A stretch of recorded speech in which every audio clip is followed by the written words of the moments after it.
So this is called Parents Discover Teen Son's Horrifying Secret. This is a really long video. This is an hour and 40 minutes. And from what I'm told, it's one of the most disturbing stories. This is blowing up on TikTok. Clips from this.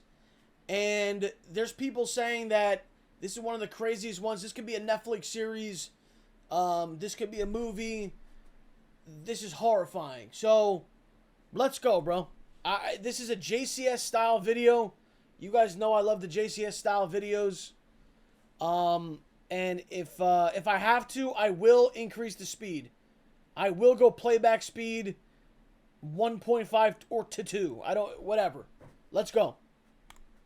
It's right here. Yeah, because there's an arm. There's an arm, there's another arm, there's another one.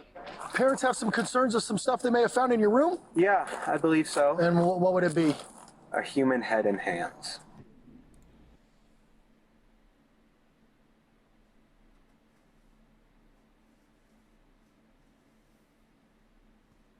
What?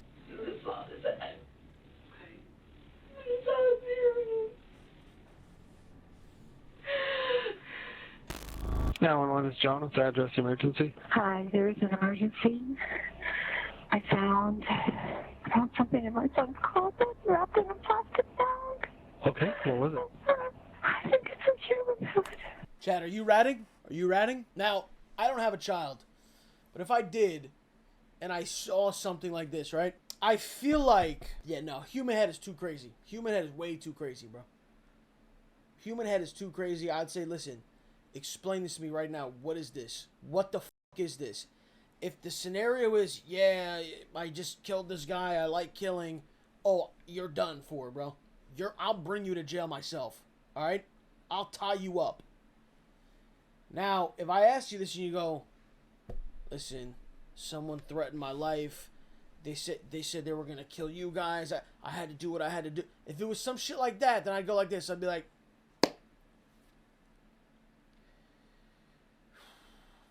take this money. Get the fuck out of town. I'm calling the police.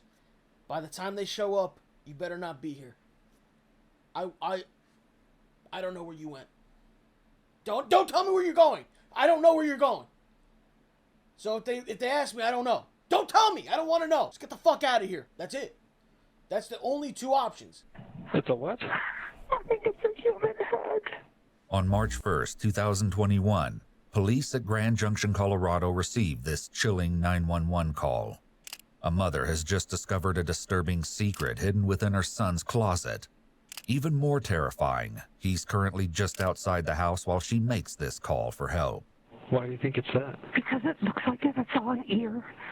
Is it bloody or does it like anything like that? I just told you to come. Do I have to take a picture and send it to you? What's the address? The dispatcher tries to get as much information as possible to make sense of this shocking call and give officers an idea of what they might be walking into. Is your son there now? He just pulled up. We wanted to make sure he was here before we called. How old is he? 19. He's had a little bit of a fascination with the morbid, but he was channeling it, I thought, into becoming a crime scene investigator, but not so much. Do you think he's going to be cooperative with us? I don't know. I don't think he'll be violent. Okay. Just came back from his friend's house. Does he have any weapons in his room, or do you guys have any in the house? I don't know. I think that he has a shotgun.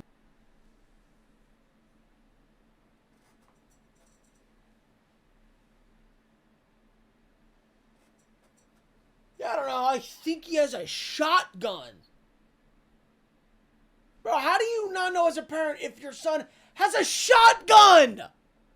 We're not talking about a little pocket knife. Oh, maybe he's got one in a drawer. A shotgun! How do you not know as a parent? The fuck is this? Where's my shotgun? I don't even know where it's at, bro. I should find that shit. Alright, let's go.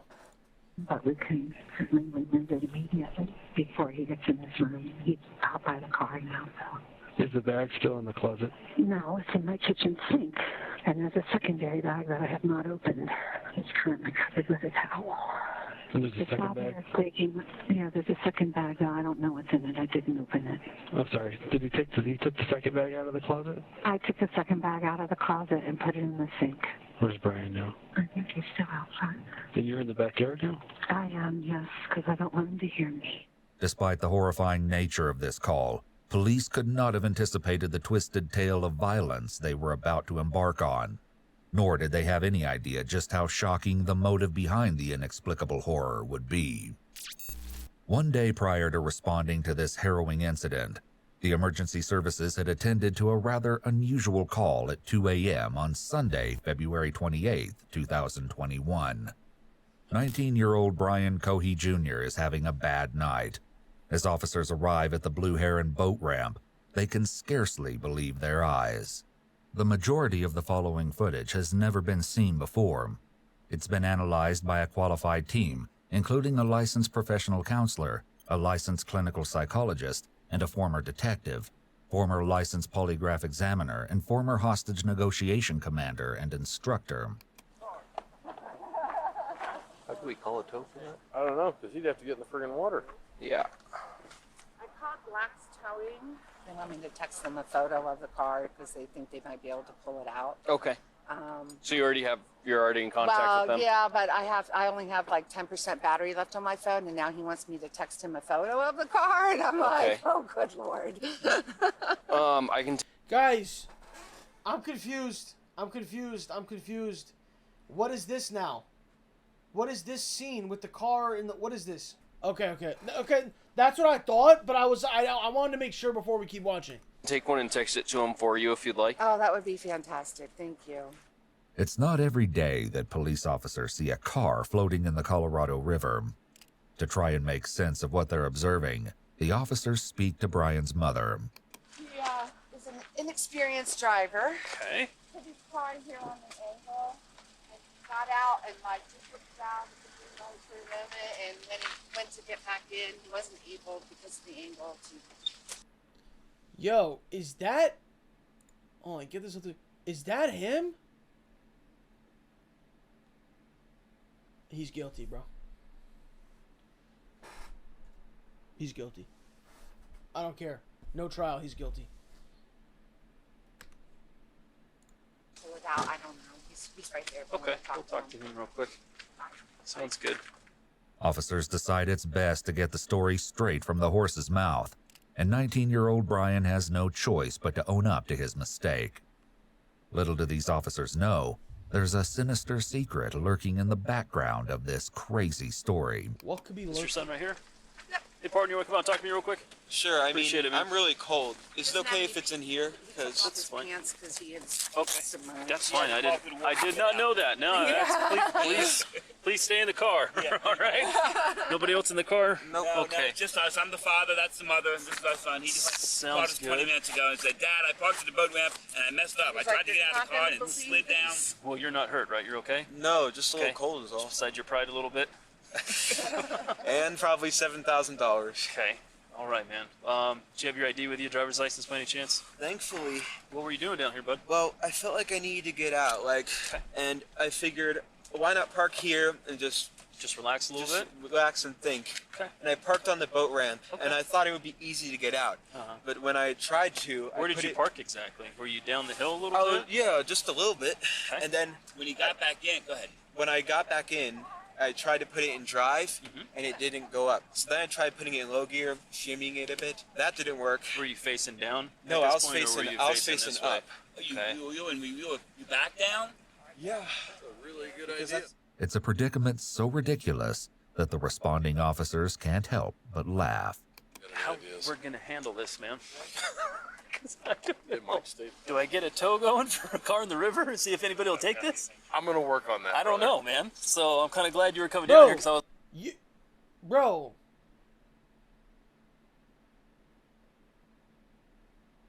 Bro, what? This shit makes no sense. It's like, it's not a crash. He just it's like parked it out in the water. He parked it and basically couldn't get it up. It just lost traction, looks like, and then he actually went in it, down in the water. He's not hurt at all, so I'm like, how are you going to get this car out if possible? I don't know. The officers are convinced that this is a teenager's mishap. It will be some time before they begin to suspect that there's anything more to this story than what they've been told. We're gonna get some options for you here, man. I'm not sure exactly if we're gonna see if we can go through the list if anybody's got some ideas on getting this car out of here or not. I don't know.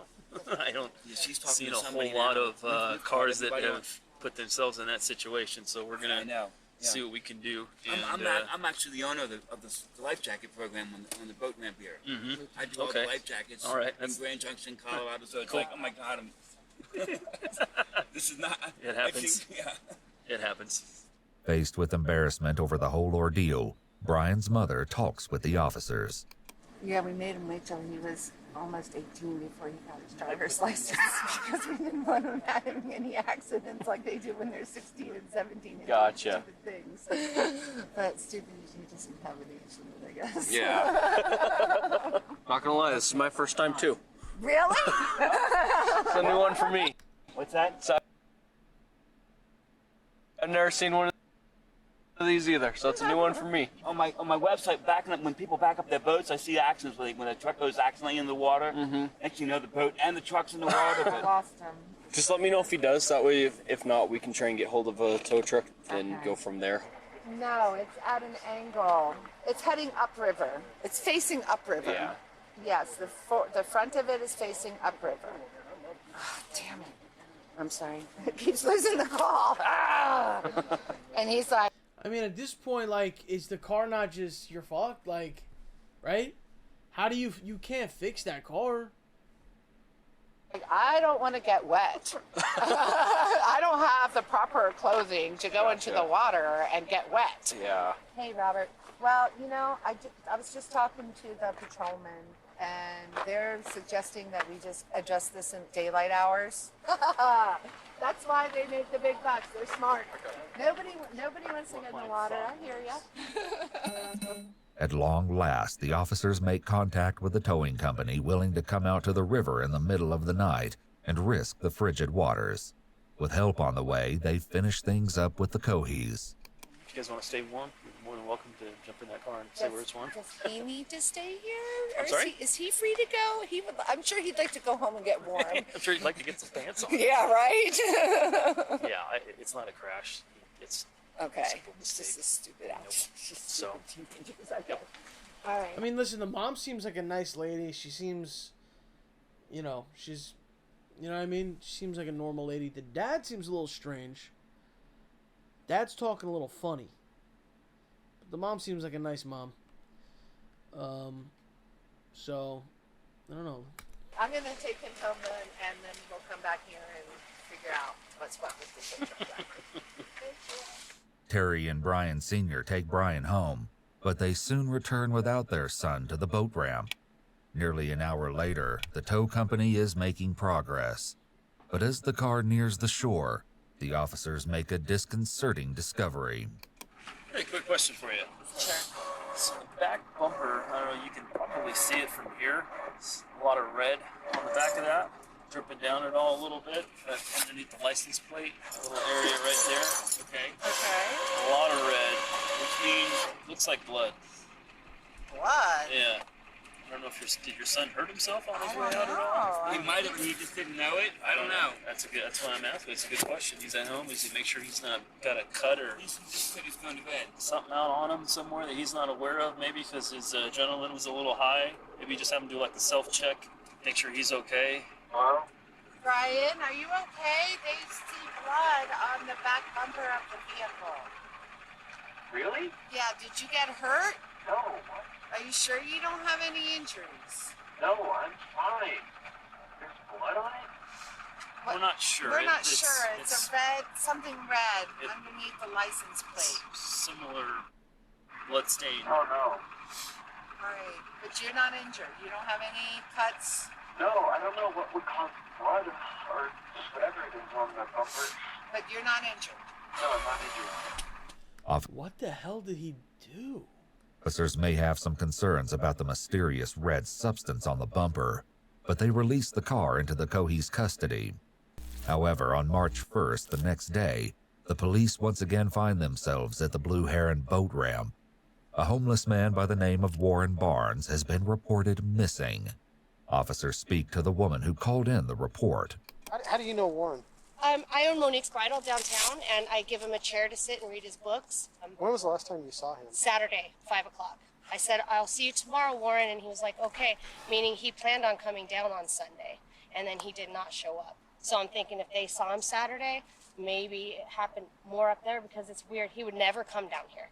He would never come all the way down here. He doesn't have a camp down here or anything? No, he worked for People Ready, and someone found the wallet and called People Ready this morning, and they said that everything looked like it was in there because he doesn't have much. And I just gave him $20 for beer, so I know that he had maybe a couple bucks. So they found his wallet just down here at the boat ramp?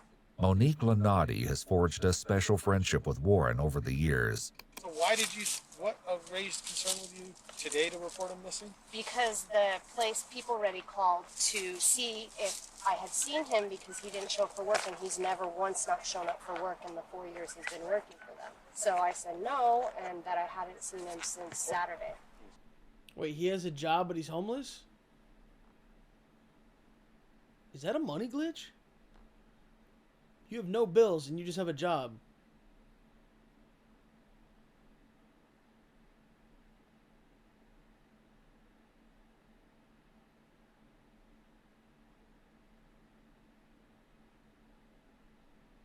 I love someone just said Biden's America. Like what? Like No, she's never seen or heard of him being down here.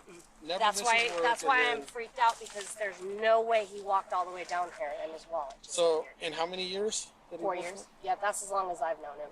Officers soon find that Monique is not alone in her concerns about the missing Warren Barnes. He literally shows up every morning, every day without fail, like at 6 o'clock, sometimes a little sooner, and we always let him in before the customers. We give him free coffee. He's the nicest old man ever. Do you talk to him at all? All the time. Hey, So good. every morning it's around 6? Yeah.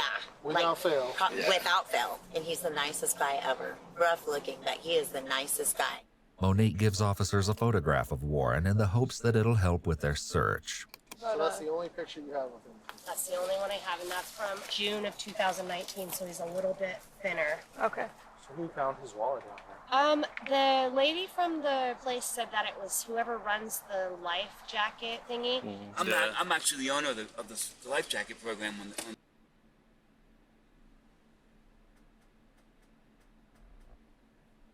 the boat ramp here.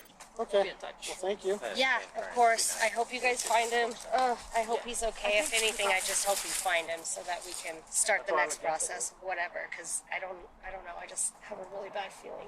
Monique's tone doesn't convey much hope, and with only an old photograph, police have very little to go on. However, things are transpiring across town. As it turns out, it was indeed Brian Cohey's father who called about the wallet. He found it in the most unlikely place, the now recovered Ford 500 that his son accidentally sank in the river. With her suspicions raised, Brian's mother goes into his bedroom to investigate. It's March 1st, 2021, the day after the car incident at the boat ramp, and Terry Cohey is about to make a horrifying discovery as she opens her son's closet. I think it's a human head. It's a what? I think it's a human head. Why do you think it's that? Because it looks like it has an ear. Shocked and terrified by what she's found in her son's closet, Terry Cohey nonetheless has the presence of mind to keep Brian in the dark while she gets police to her address. Deputies from the Mesa County Sheriff's Office arrive at Brian's address, wisely leaving their sirens off as they approach. This could have frightened the young suspect, and it's important to keep him calm for the initial interaction. What's going on, man? The deputy makes contact with Brian using a friendly, disarming greeting, which goes further to establish an atmosphere of calm. Hey, this is all topic, but this is my first car. People have asked me about it. I've said my first car I ever got. It was a 2000.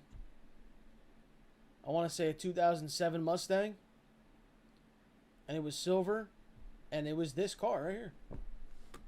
This was my car, and it was no 2003 Mustang. Sorry, 2003 Mustang. It was an 03 silver Mustang. Sorry, not 07, 03. And I got it 2011. Someone said rich kid. The car was about $6,000. Is used car. And I had worked the entire summer for 2 summers straight to be able to buy a used car when I was able to drive, when I turned 17. So you can suck my cock. You're a fucking loser. I'm not going to say anything further than that. But I will say, dude, if you save up, you could buy a $6,000 used car, bro. You don't need to be a rich kid. And I wasn't a rich kid. But anyway, yeah, that's my car. I love that car. I miss that car. It was such a good car. It was nice. It was a V6. Automatic. It wasn't a stick or anything. I loved it. Of course, at the same time, the deputy is certainly scanning the area for any potential threats, as well as making sure that Brian has his hands where he can see them. Cooperate. I am going to cooperate. Okay, so parents have some concerns of some stuff they may have found in your room? Yeah, I believe so. And what would it be? A human head and hands. Do you have... Why did bro say it like that?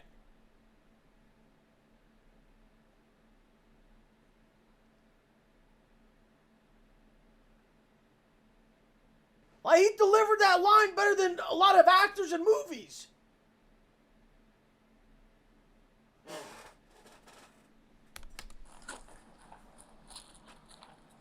A human head and hands. Do you have anything on you he's going to cut, poke, hurt, stick me anything without reaching for nothing? Don't reach for nothing.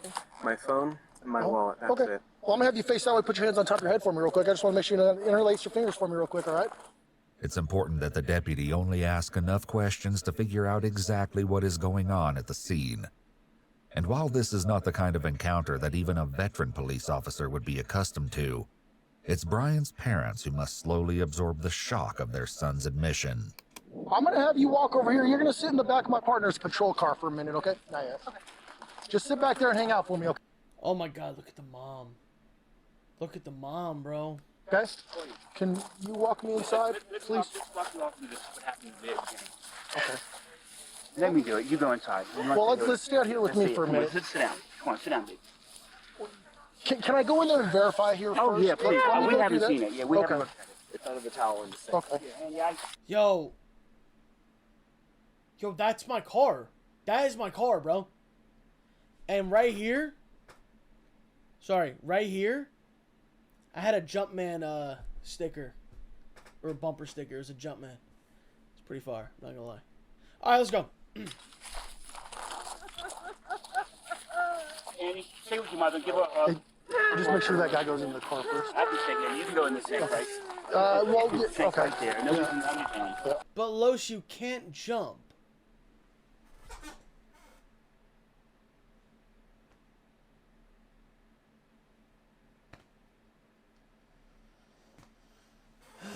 I can't wait till this Ozempic kicks in, bro. I mean, no, I'm not doing Ozempic, but God, I can't wait till I have a fucking 8-pack. Holy fuck. House is empty. Okay. We had a bad feeling about what happened this weekend. Okay. And she said there's a bag in this closet, and she opened it up, and she called me and said, get over here right now. The deputy correctly asks for permission to enter the house so that he can confirm the grim contents of the kitchen sink. I covered it with a towel. Okay. So I didn't want him to see it, because we didn't want him to run. I don't want to look at it.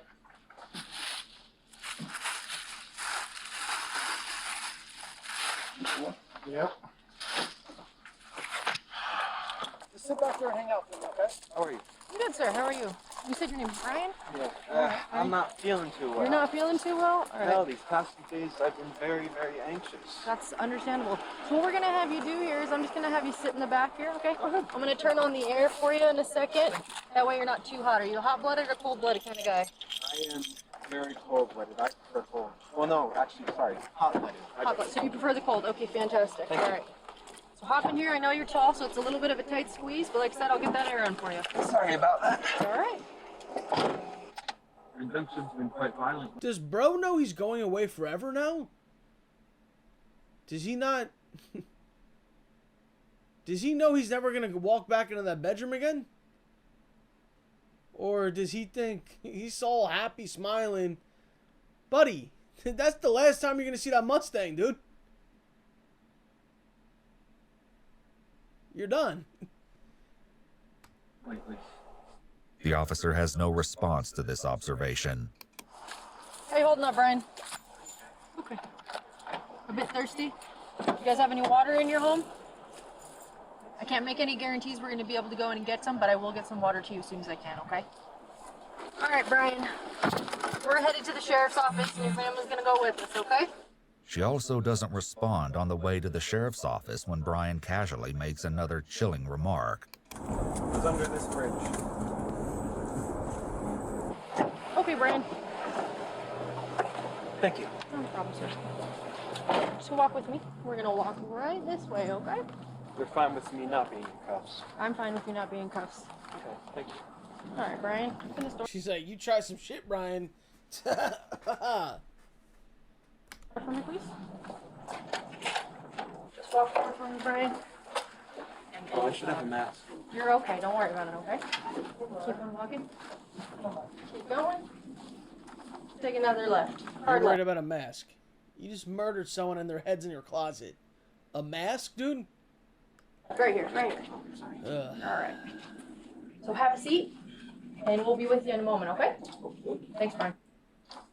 With Brian situated in the interrogation room, investigators speak with his parents to find out what happened that harrowing morning. Right here.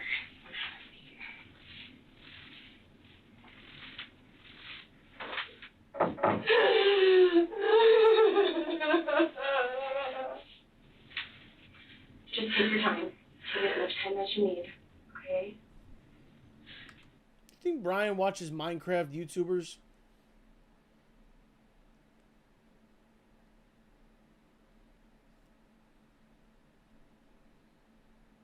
I just have a feeling he does. So I know very little about what's going on today.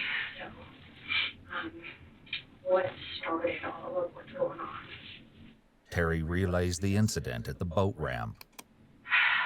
So we have the car towed back to the address, and of course with the battery being wet and nothing was operating, and so my husband was cleaning out the car because he was going to take it into Scotty's to see if they could maybe salvage it. Okay. And he found the wallet. So he called me this morning and he said, found the wallet in Brian's car. Oh, and the officers thought that there was blood on his car. Okay. The night that it was in the river. Okay. The scene, and you know, he had just had a procedure done on his armpit a few days before, so I thought, maybe the adrenaline opened that back up, and that's where it came from. I don't know. And he said, I don't know where it came from. And he took special effects class last summer, which involved fake blood. And he's like, you know, one of those fake blood containers first in my trunk is probably that. And I was like, okay, that makes perfect sense.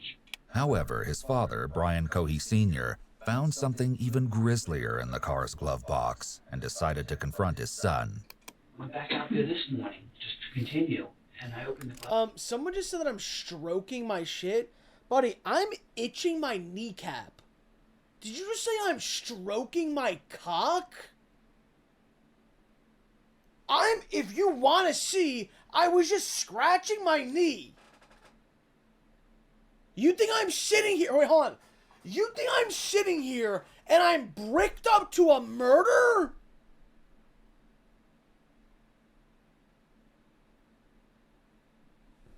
Yo, whoever said that, bro, ban them, bro. That is. Ban them, bro.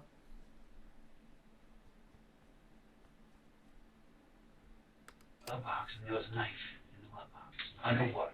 The glove box is full of water. Very large knife. And then, as I go around the passenger door, I open the passenger door, and there's a wallet in between this door. And I open up, that's not Brian's wallet, it's frozen solid. Wait, hold on. The door, and there's a wallet in between this door. And I open up, that's not Brian's wallet, it's frozen solid. That's not Brian's wallet. So I take him aside, and I end up getting one of the wads of cards out, and it's a label ready. I read that, so I call it label ready. And then another one, there was a social security card. I was like, hey, this is a weird call, but I've got a wallet here with so-and-so's name, and I'm hoping he works for you all, or he's you subbed him out or whatever.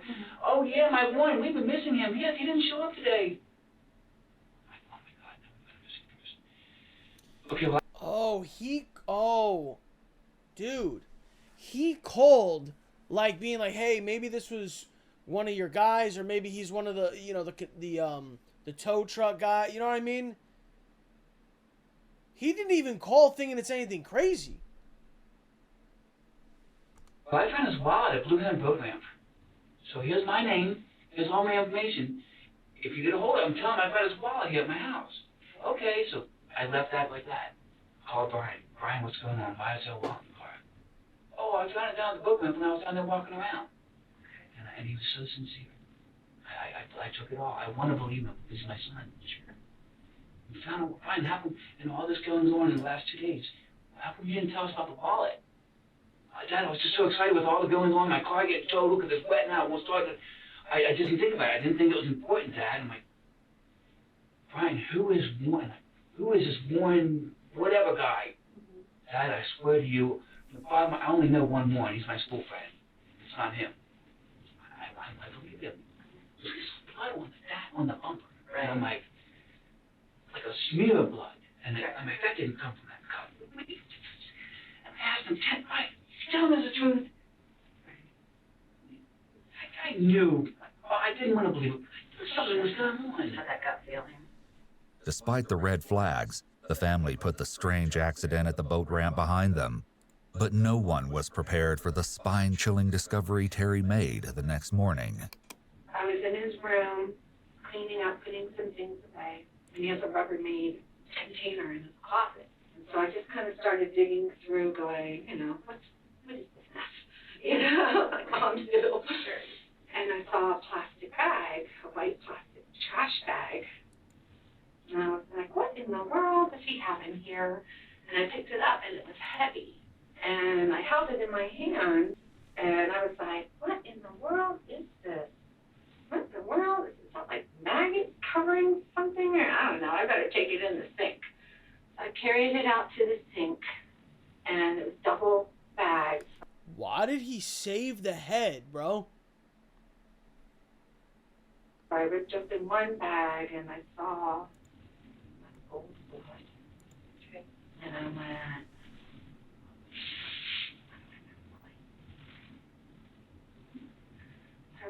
I looked in the second bag,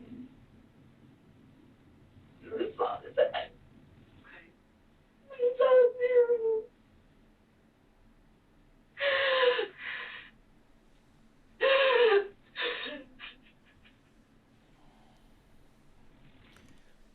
Amateur? You're supposed to keep that shit out in the shed.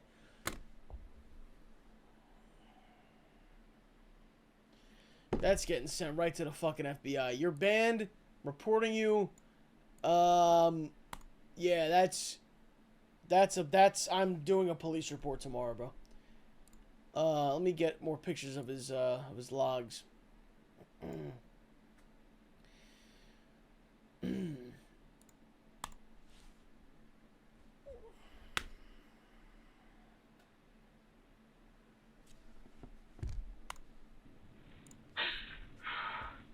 I didn't open the second bag. Okay. I called my husband. I said, Brian Jr. had already gone over his friend's house. He said, Mom, I want to go over to Kai's house. And I said, okay, but, you know, don't be over there too long. He goes, yeah, I should only be over there maybe 3 or 4 hours. Let's go hang out with her. And I said, okay. This friend was Kylan Like, and police would speak with her shortly. So I called his father. He said, how did you stick an Andy up from school? Yes, I think it's not at 12:30. 12:40, whatever. I just said, you need to come over here right now. And he said, okay, well, I got Andy with me. And I said, you need to come over here right now. And he said, okay, I'll be there in a few minutes. And he hung up. Kylan Like's mother, Heather Gale, recalled what she saw after Brian ended the call. And my only memory of that was the way he peeled out of the driveway. I actually have a picture somewhere on my phone of the Mark's when he left to go because his brother called him, I guess, and said, I need my car back. We know, of course, that this was a ruse on the part of Brian's parents to get him back to the house after their horrifying discovery. Brian, my husband, was already there by that point, and he put a towel over top of his. There was no bed for me in bed. So we hatched a plan to call Brian and tell him that his brother needed the Mustang for a driving lesson because he's on his learners. And just as he pulled up, I called him. And he kind of knew something was up. Dad, you ever feel like the day's going to change? He started saying things. I'm like, yeah, we're just being really vague. Me and Annie was sitting there, and Mom was on the phone over there talking to 911. And it just seemed like it took forever. As his parents continue to speak with the detectives, investigators Pete Berg and Lisa Norcross join Brian in his room. Over the next 2 hours, they will hear a shocking story of blood-curdling evil. And before the interview is over, they will even learn the dreadful truth about Brian's ill-fated trip to the boat ramp. Oh, thank you. Well, this is Lisa. She will try. Hi, how are you? Okay, you? Good, thanks. Never really good. Okay. Trade me seats? Sure. Ooh, there's a special chair in. No, this is the special chair because it's softer and I like it. Brian is as cooperative and pleasant with the investigators as he was with the deputy who escorted him to the sheriff's office, but his nervous shaking and insatiable thirst indicate he is perhaps not as calm as he's trying to appear. The question is whether he's anxious about his fate or excited about his moment in the spotlight. One thing to keep in mind is that, according to his mother, Brian is diagnosed with ADHD and autism, and leg shaking can be a normal, stimulating behavior for people with these I don't give a fuck if you have autism, and I don't give a fuck if you have ADHD, bro. And first of all, everyone on TikTok has ADHD. Develop now from TikTok. I don't give a fuck about your autism. You don't murder people. Dude, but I'm autistic. Fuck your autism. Shut your autistic ass up. Diagnoses. They read Brian his Miranda rights, and he agrees to speak with the officers. Brian, from here? Yeah. Where did you go to school? I've went to Broadway Elementary School just across from my dad's house. Then I went to Brooklyn Middle School. Right. Graduated last year. Good for you. Okay. Do you work? Yeah. Where do you work at? Not even part-time. I was going to say part-time, not even. As a bagger / courtesy clerk. See, this guy just said, look at it. This guy just said, bro, I'm autistic and ADHD, and fuck that. Dude, let me ask you something, bro. Have you ever killed a person?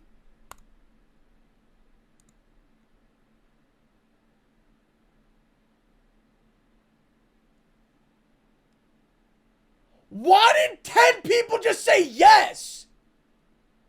Hey, yo. Hey, yo.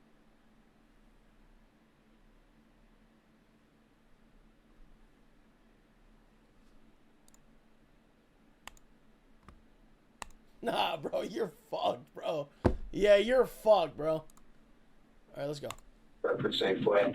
I work anywhere from 2 to 4 days a week. It may seem at first glance that the detectives are engaging in idle chit-chat to set Brian at ease, but this is part of rapport building, and it's also crucial for them to establish early on that Brian has been handling responsibilities such as school and work, and is perfectly capable of carrying on a normal conversation. This will make it much harder for Brian to claim before a jury that he was unable to tell right from wrong. And how did you get here? I murdered someone. Okay.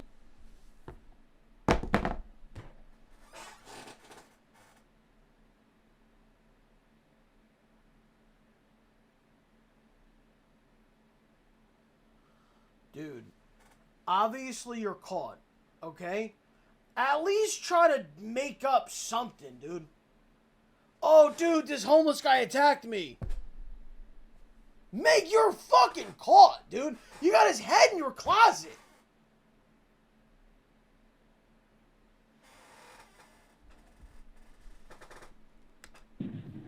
It seems that investigator Berg was merely asking how Brian physically arrived at the sheriff's office, but Brian doesn't stand on ceremony. With a tone and head tilt that suggests he's bragging, Brian makes the ultimate confession. In fact, he's all too willing to discuss this horrific crime with detectives. To start back at the beginning and go slow and tell me as many details as you can remember.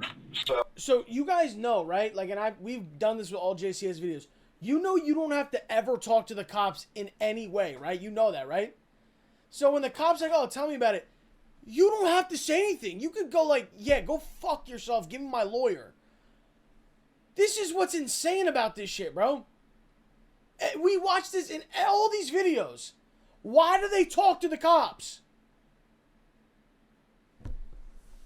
Well, because, I mean, Murray going to jail for the 15 years, probably. 15 years? Buddy, you're going to be lucky if you live, okay?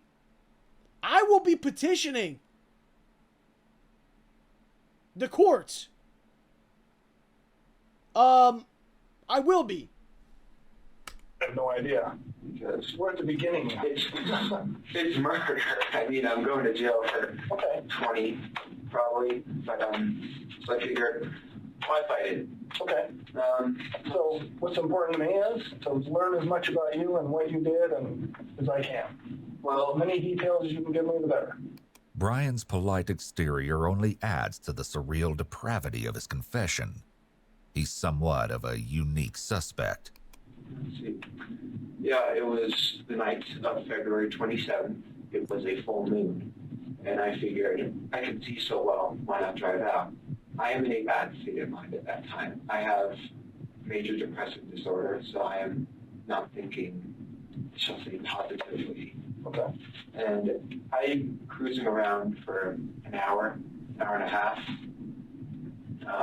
So I fill up on gas halfway through, and I'm eventually driving underneath the bridge near the sheriff's office. I'm bad with speeding. I'm bad with words. I'm just... By the way, I'm a habitual late shaker. I have a question. You send people who have committed crimes like me. Do we stay in this county jail, or are we moved?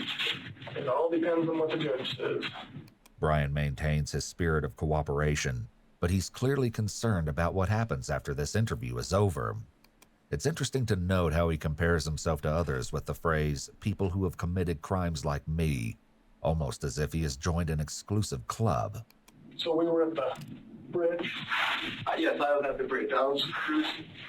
There was a road underneath, right? Under the overpass. And I was driving along. This dude is drawing on a fucking wall. This dude needs the penalty, bro. I don't give a fuck. He needs the penalty. Fuck. I don't give a fuck what you think. Oh, he needs the penalty. And I see a shape here on the railway track. So I'm like, oh, interesting. So I go up, and as I'm looking, I see a large thing wrapped in a canvas. Okay. And I'm like, that's a homeless person. So I grab my knife, I put on 3 layers of gloves, because plastic gloves can betray their users because they're so thin, those vinyl gloves, by printing your fingerprints through. So I put on 3 on one hand. I took the knife, I pulled back the canvas, and I stabbed his neck. Okay. He was panicking at first in his old man voice. He was in his 50s. I know why I call him an old man. He was saying, what are you doing? What are you doing? Why? Why? And I just kept on stabbing his neck. Is it okay if I do a demonstration? Oh, yeah. This is him. I was straddled on top of him like this. Okay.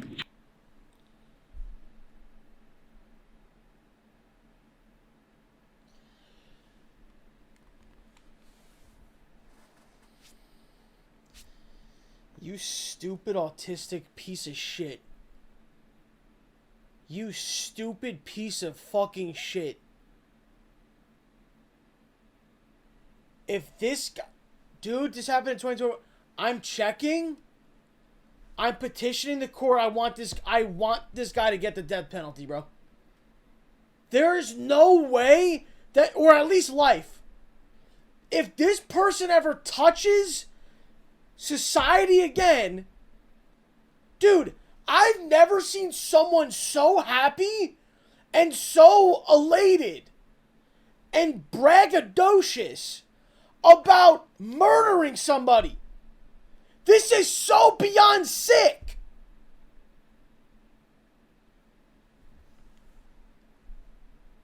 Can I do a demonstration?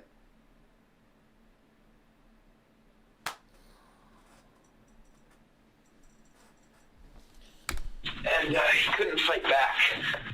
It was actually surprisingly easy. I was barely breaking a sweat. I thought, oh, this guy, he's going to be tough. But no, it was actually surprisingly easy. And during the time, I was growling and making animalistic noises.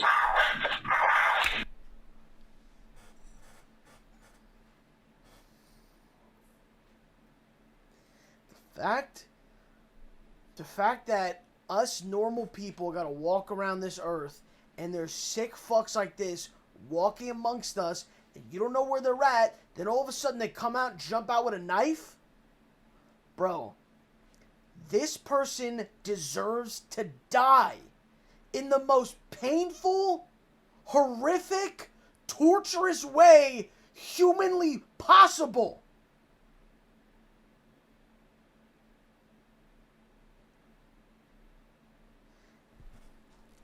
Dude, imagine being the family member or someone of the guy who he killed, and you gotta hear this shit.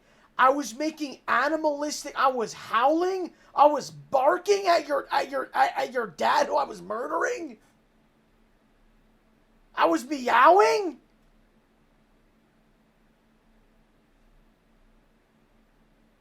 Yo, bro, this shit's gonna piss me the fuck off. I'm gonna stop pausing. Bro. I was growling and making animalistic noises. At this point, there can be no doubt that Brian is excited to tell the investigators all about his horrific deed. Not only is he pleased to be holding court, he's actually reliving the murder and relishing the memory, demonstrated by a smile.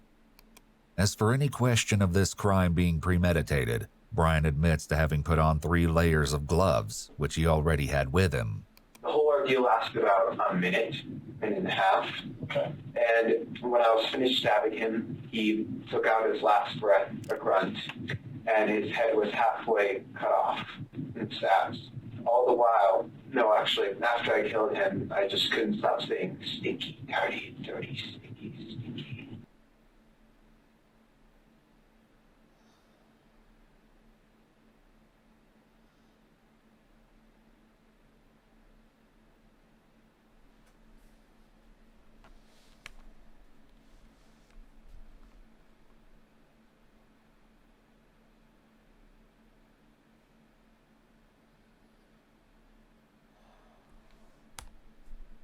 I killed him, I just couldn't stop saying, stinky, dirty, dirty.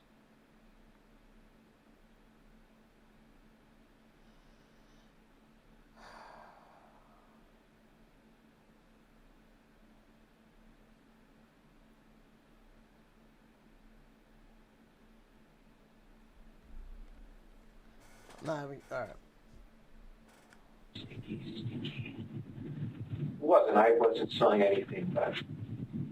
In an eerie coincidence, on one of his social media accounts, Brian identifies himself as that stinky boy registered under his email ID. And why were you saying that? I don't know. Okay. But you remember doing it, so. Yeah. I suppose it was just me speaking out my mind at that moment. It was a pouring out of the mind. Were you worried about, I mean, this looks like it's pretty close to the road and stuff. Somebody seeing you or catching you? It was 11 p.m., so not many were driving by. Well, it was behind the pillar. So, like, here's the road. Uh-huh. It was here. So people would only see a brief thing here and here. So were you worried about them seeing you? I was worried about one of them stopping. What did you think could happen if somebody... Well, if they looked, well, it was quite dark under there, so they wouldn't have seen the guy unless they looked. They would have seen me holding a bloody 12-inch knife wearing gloves, and wearing a mask to conceal my identity, a face mask. Okay. So you weren't doing it for COVID, you were doing it to hide your face? Partially. Social distancing. Yeah, but no one stopped. And I'm just like, proves the bystander effect.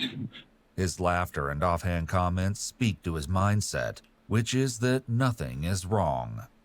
Brian mentions the bystander effect here, which is the idea that the more people there are watching a crime, the less likely that anyone will stand up and do anything about it. There are a few different reasons behind this, but we know that it often occurs because people may be afraid that they'll be judged by the rest of the crowd if they step in first to do something. Ultimately, people are social creatures, and the vast majority of people chose to do whatever the rest of the crowd does. It's a rare person that steps forward alone. I noticed you got a cut on your hand. Is that from... Oh, that was when I was doing gas, when I filled up. What happened was, because I don't want to be seen in a gas station with a knife poking out of my pocket, I put it in the car on the back seat floor. When I'm done with it, I try and grab it, but my hand slips and grabs the blade, and as I pick it up, it slices these 2 fingers. Okay. And then, let's see, yeah, and then after that, I stripped his clothes, I cut open his belly, you can see his guts. They're really pink. Yo, bro, I want to kill this guy, bro. I want to be the one. Let me be the executioner, bro. Please, please let me be the one. Please. Please. Please, bro. Please!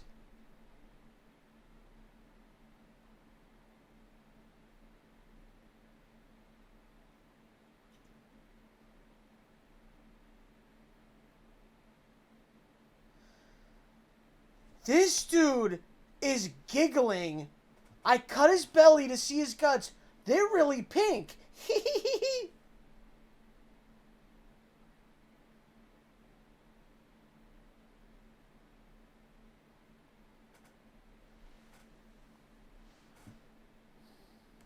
Sorry, that was morbid. One of the exceptional aspects of Brian's confession is the level of detail he provides. Together with his casual commentary and jokes, these details convey to investigators that Brian is being fully truthful about what he did. It's also worth noting that morbid humor has long been one of Brian's trademarks. What about other kids in the neighborhood or on the bus? He didn't really, he had a couple of friends that he's had since elementary, but he had a morbid sense of humor and would make jokes, and I'd say, Brian, that is not funny. He'd go, yeah, it is, Mom. You just don't get my sense of humor. In an interview with prosecutors, Kylan Like, who's known Brian since the 9th grade and whose house Brian was visiting just before his arrest, says that being provocative is a hallmark of his personality.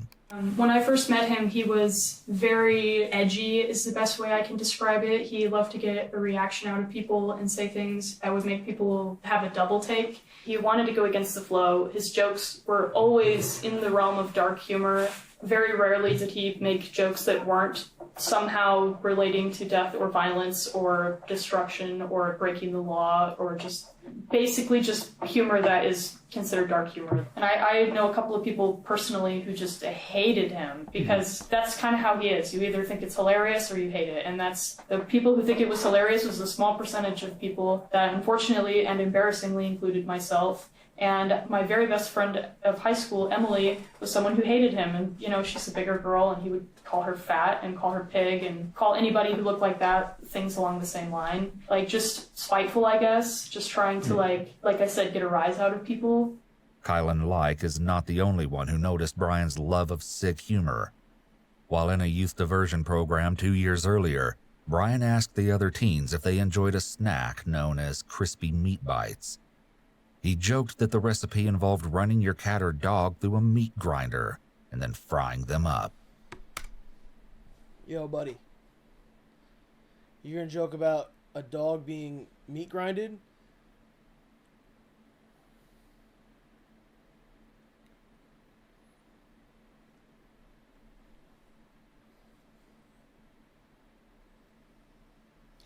Dude, I'll tell you this right now. If anything ever happened, if anybody ever touched Tino, and I'm not even talking about, oh, if you killed, obviously you killed, but if you just like slapped him, or you pushed him, or you kicked him, or you did something slight, if you put your hands on Tino, bro, you would not wake up the next morning, bro. Do you understand what I'm saying, bro? Do you get what I'm saying? You wouldn't wake up. Oh, that's fully John Wick. And it wouldn't even be me. That's the thing. It wouldn't even be me. Despite Brian's predilection for dark humor, Kylan's mom tells investigators that she Is never... he in the room? No, he's sleeping. He just got a haircut today. I would show you guys. But he's sleeping. I don't want to get him up. He's tired. But he just got a haircut. He's looking real nice. He smells good. He's all shampooed. He's looking cool. Never worried about her daughter being friends with him. He didn't seem scary to me at the time. He just seemed unusual. Like, in the way that my nephew and other people I know that are on the spectrum are just a little unusual. Like, not a lot of eye contact, you know, things like that. But he never struck me as scary. Like I said, I actually let my daughter and her friends, not that I was in charge of her friends, but I let her sleep over at his house, like a month, 2 months, whenever New Year's. And his mom, as far as I know, she ran a daycare. So I thought, you know, good with kids, whatever, you know. Okay. Not only does Brian's mom run a daycare, she runs it out of her home. Upon discovering the severed head in her son's closet that afternoon, she had to scramble to get parents to pick up their children before calling police. And I sent home all the children. I had a few little kids over, but I was watching. So I called their parents, and they said, "It's been a family emergency. Please come pick up your children right away. They're safe. They're not hurt." Parents came. Everything's okay. And they took their kids home. Back in the interrogation room, Brian goes into further nauseating detail about the post-mortem mutilation of Warren Barnes. Destroyed his eyes by stabbing them.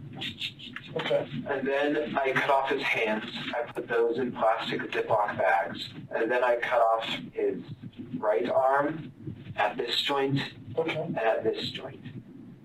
And then at this arm, I tried cutting it here, and then I tried cutting it here. But what happened was I accidentally broke his bone. This one, it was poking out. And so I left that one here, partially cut, dismembered here, bone sticking out. And then I left his body there. And then I took the head, put it in a leftover pizza box from the dinner a few nights ago. And then I took the hands, put them in the back, drove home, hid the hands and head in my room, cleaned the knife, threw away the garbage with the blood on it, and then put the blood stained, wasn't stained, it had splatters on it. I put it in the dish, in the washing machine. What did you put in there? I put the outfit I murdered him in the washing. Wearing, or? Yeah, I was wearing. Okay. In our washing machine, put it on high speed so it would effectively remove the blood. Washed it twice.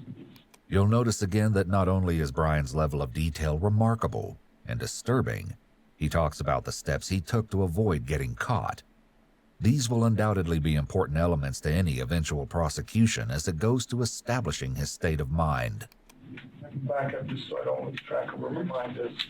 So you cut him open, did you cut his arms off, his hands off, all that before you went home? Yeah, before I went home, I tossed the arm bits around. Like I took the right arm bit, threw it out, took the left arm bit, threw it out. So it's somewhere around that bridge? Yeah, but look in a, because I know crime scenes can be a very wide area. Mm-hmm. You're going to want to look in a 10-foot area. So like, this is a zoom in. So here's the road, and here's where my car was parked. His corpse is here. The interview continues to get more and more bizarre. In addition to reliving the mutilation in full pantomime, Brian enthusiastically goes over the dimensions and location of the crime scene, as if he's a police lieutenant giving a briefing to his officers.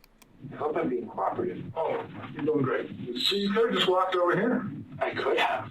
There's no use trying to deceive law. So if that's north, and you threw, what all did you throw while you were there? I mean, how many pieces am I looking for? There are 2 pieces of arm. This section and this section, just in this general area. I couldn't say where they are. Armed with information they've been fed from the interrogation, police officers descend on the area. There they find a scene that will no doubt haunt them for the rest of their lives. It's right here. Yeah. Because there's an arm. Hey.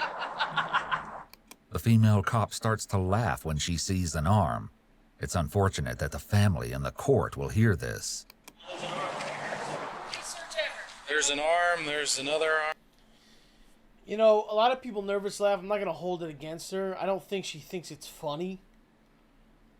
You know, I actually witnessed somebody, this was back in the day, but one of my neighbors, their house caught on fire back in the day, and we all ran outside. They're outside on the lawn. Fire department pulls up trying to put the fire out, and the dad was literally like laughing. He was like laughing, and I remember we all looked at each other like, what the fuck? And he was like laughing like as his house was burning down. And from that moment I knew, like, okay, the nervous laughing, even when something horrible is going on, could happen. Seriously, it could. It's not great, but, and I also know another scenario happened where a relative, we were at a funeral, and it was an open casket, and somebody walked up to the casket. You know how everyone walks up and like, just like, you know, says a little prayer or something? Someone walked up and laughed at the body.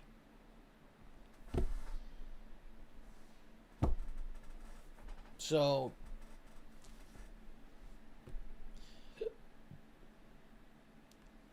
yeah, I'm not gonna. I listen. I don't know. Do with that information as you will. Some pictures. There's another one. I don't have a clue. This is like some kind of TV. Yeah. Discussion with the deputy chief about how these kids don't have any. Right, here's a leg. Could be the upper arm or a leg. Well, there's 3. There, and there. Pieces down there. I mean, if we can get the lab out here, that would be the best thing. Oh, got a little camera there. Holy hell. As police officers less than half a mile away take measure of the bleak crime scene under the bridge, Detective Norcross probes more deeply into the whereabouts of the rest of Warren Barnes' remains. You took, was it the head and the hands? Mm-hmm. And when did you put them in?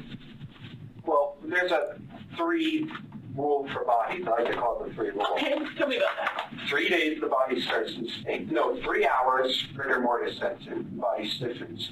3 days, the body starts to stink because of decomposition. Mm-hmm. 3 weeks, the body is starting to seriously decompose. Right.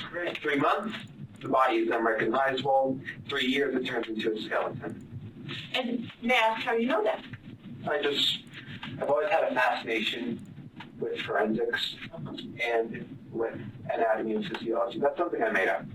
So that's something I don't want to sound like I'm inventing something. But that's why I coined the 3 rule. You kind of remember it that way. Yeah. That's your way of remembering it. Is it accurate? Well, somewhat. So. This segment is fascinating for a number of reasons, not the least of which is the remarkable display of skill on the part of Detective Norcross, who makes Brian feel as though she's mesmerized by his account of the 3 rule. She gives him a moment of validation at the end, and Brian's satisfaction is obvious. His ego is stroked and he feels that he's earned the approval of the detectives. Yeah, so what did you have the head and the hands at your house? The head I put, because it was starting to stink, I was planning on throwing the head and hands away. On the trash bag, not in the kitchen trash, but they were both in trash bags. The head was in a trash bag, I tied up the trash bag. Hands, I put in a trash bag as well. They were in Ziploc bags. And I was planning, do they sell empty paint buckets?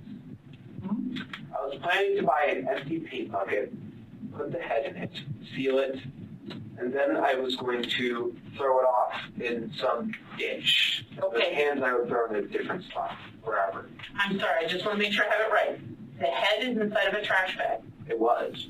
Well, where is it now? In the kitchen sink. My parents searched through my room and they found the head and hands. Okay, and so are the head and the hands in the kitchen sink now? Last time I checked. Okay, so they're in the kitchen sink now because your parents put them there. But they were in my closet. As of now, investigators have only found a head, hands, and several pieces of arm. That leaves the mystery of where the rest of Warren Barnes is. What exact kind of trash bag? White. White, like a kitchen one, or what? Like a kitchen one. Okay, white kitchen. That you put in a trash can. Yeah. And then what about the hands? They were inside Ziplocs, you said. Both in the same, both in a different trash bag. Okay, the white kitchen trash bag. Yes. But now they're in the kitchen sink. Yes. And you talked about cutting. I used to be a meat cutter. I know it's not easy just to cut off hands. Oh yeah, it was with the knife. I was just. So did you practice on anything else? No. Or how did you know how to do it? No, I just went along as a process. The bones, I just pressed the blade down and went. Sever them at the ligaments. Okay. And how hard was it to do that? To get them actually? Not particularly hard. I was just more frustrated that I broke this bone. So if you hadn't got frustrated, what was your... I mean, it sounds like what you did, we know. Did you have a different plan? The original, because I always wanted to know what it felt like to cut up someone. Okay. So, just... So why did you stop? How do you have that, like... How is that a real feeling? I just can't, like, obviously we can't relate with this. How the fuck can you have the feeling in your head of, oh, I wonder what it's like to cut a human up? Like, how is that even, where do you even think that? Like, and I swear to God, bro, I think it's gotta be some shit that you're, like, exposed to. Like, it's gotta be some shit where that you read, or like you're in some weird deep dark shit on the web, or some shit where you're like fucked up. Like, there's no way you just out of nowhere are just like, yeah, I wonder what it's like to just chop a guy up. Like, it's gotta be some shit. And I'm telling you, dude, I think the internet, I don't know, bro. I don't know. I mean, there's always been psychopaths. I mean, you know, we saw that Dahmer shit on Netflix. Like, that guy didn't have the internet. He was just a fucking psycho, dude. Like, who knows, bro? How do you even get that sick in the fucking head, bro? Stop. Because the arms were, that's it. And that's all I wanted to know was like cutting off a limb. And I'm just like, okay. Again, the mind reels when confronted with the nonchalant attitude Brian has toward discussing the murder and dismemberment of a human being. And you said you studied criminology and forensics and all that? Not college study or school study. It's like a passing interest. I understand. But what were you worried about, like leaving evidence behind? Or totally. Tell me about that and what you did there. Well, I was figuring the police don't. This is not to be taken offense, but police, they don't seem to care as much about high-risk individuals, homeless people, prostitutes, etc. So I was deliberately looking for someone who lived that type of life. Okay. And I found a homeless person, and the original goal was just leave him there. But I was worried about the fibers on the outfit I was wearing that would be on his clothes and stuff. So I deliberately messed up the clothes. This is an outstanding amount of premeditation for a youth offender. It's a shocking amount for anyone, but particularly because of his age. His executive functioning is years from being developed, and yet he's thought so much of this through. It's chilling to think what he may have been capable of had he not been caught. Brian remains engaged, casual, and even jovial as he describes his mindset on the night of the murder. His detailed concerns about getting caught will make it very difficult for his lawyers to mount an effective insanity defense. According to Kylan Light's mother, Heather Gale, this isn't the first time that Brian talked about choosing a victim on the outskirts of society. Anything else things you've heard from Kylan come to mind? She told me that he had mentioned that he was going to kill a homeless person because nobody would miss them and he could get away with it. Yet once in an interview, Kylan tells a different story. He never talked to me about wanting to kill a homeless person specifically, but he definitely talked to me a lot about, killing. And I was actually surprised because I figured that if he was going to do something like this, that it would be on a larger scale. I thought he would, I don't want to sound vulgar, but I figured if he was going to snap, it would be like shooting up a store or something similar like that. And he had mentioned, not liking his neighbors, so I thought maybe something would happen there. So I was surprised that he had killed someone, but I was also surprised that it had only been one person. So how long have you been planning or looking for someone to do this with before you found this guy? About a year. A year? No, 6 months. Brian's internet search history adds an interesting element to this as he looked up homicidal thoughts every day and how to cope with murderous thoughts. So you come close or seen somebody or chickened out or anything in the past? No. I mean, I was looking for a deliberately secluded place like that one. I wouldn't just go up in Clifton and find someone walking down the street and stab them. No, that's too public. Everyone sees that. Well, have you looked at the homeless places or anything in the past? I have, yes. I'll go on night drives often, maybe once every 2 weeks. And I'll just peruse the streets. So before this guy, how close have you come in the past? Not at all. I don't know, you just drive around and... Yeah, look, just try and find... Is anybody interesting? And no. In your mind thought of a plan? Well, occasionally when you see girls walking down the street, I take a glance at them. Because it really is like Ed Kemper, where half of me says, well, I'm quite a... Ed Kemper, he says he likes this guy. American serial killer murdered 6 young women and several members of his family. He likes that guy. That's with women. I'm being honest, I'm no Casanova. But half of me says, I want to take that girl home and make her feel nice. And the other half of me, it's just like what Ed said, is I want to see what her head looks like on a stick. Yo, can this guy die, bro? Just fucking die, bro. There's no room for you. There's no room for you, here. Just die. Please. Please die. Please. Brian is describing a mindset that's detestable, yet he delivers it with a smile and a laugh. His obvious excitement in describing both his mindset and the murder raises questions about his psychological history. As well, another internet search Brian made reveals that he may have considered other sickening plans as well, as he searched for how do people react to a home invasion. However grisly Brian's sense of... What are these searches? Okay. Extreme paranoia. Where's my mouse? Avoidant personality. Unabomber bombs. How do people react to home invasion? How do people react to being held at knife point? How deadly is a neck stab wound? And other knife-related searches. Do people react to a home invasion? However grisly Brian's sense of humor might seem, it's again worth noting that it's a trait his friends are familiar with. One of Brian's friends, Patrick Rahor, spoke with police. Our whole crime group was really weird. We were all of those. We're just a group of people didn't really fit anywhere else and ended up finding each other at different points throughout school. We were just all kind of weird together, and so the off-color stuff and anything that seemed weird, I just kind of took for Brian being Brian and just kind of tried to accept it. However, even his friend must admit that Brian was different.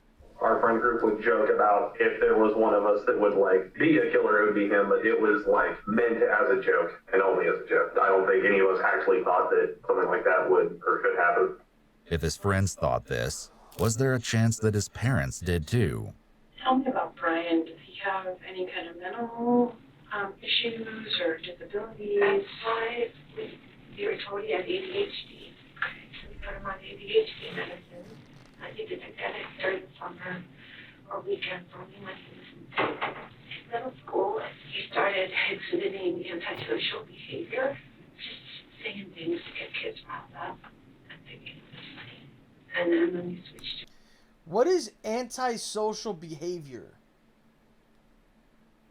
mean?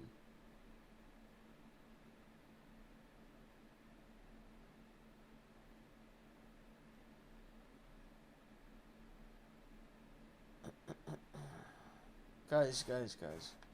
Can we stop with the mall thing, man? Like, it's so, like, I already explained it. There's a video of me explaining it on YouTube. I've said it.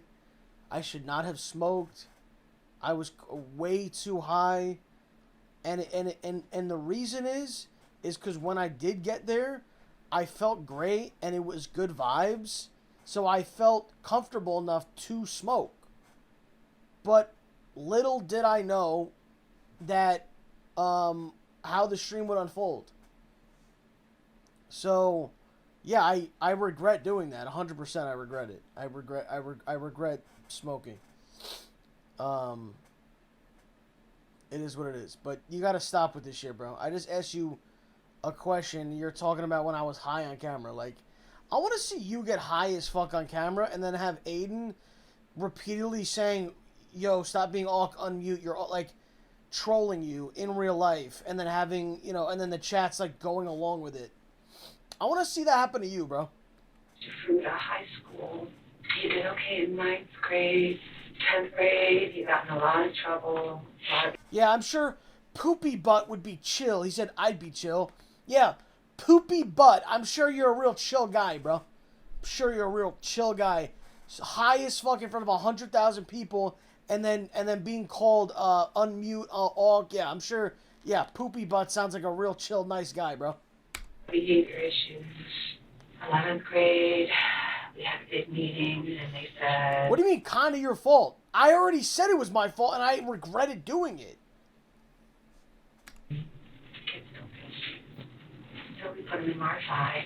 We took him and did some testing for ADHD and whatnot. Persuasion about rehab.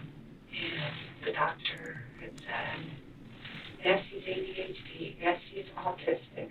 Yes, he's this.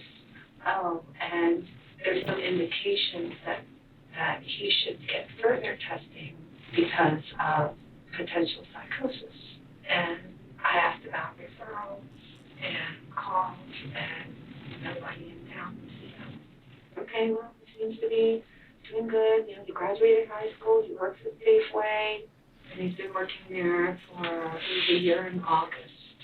And he's there part-time.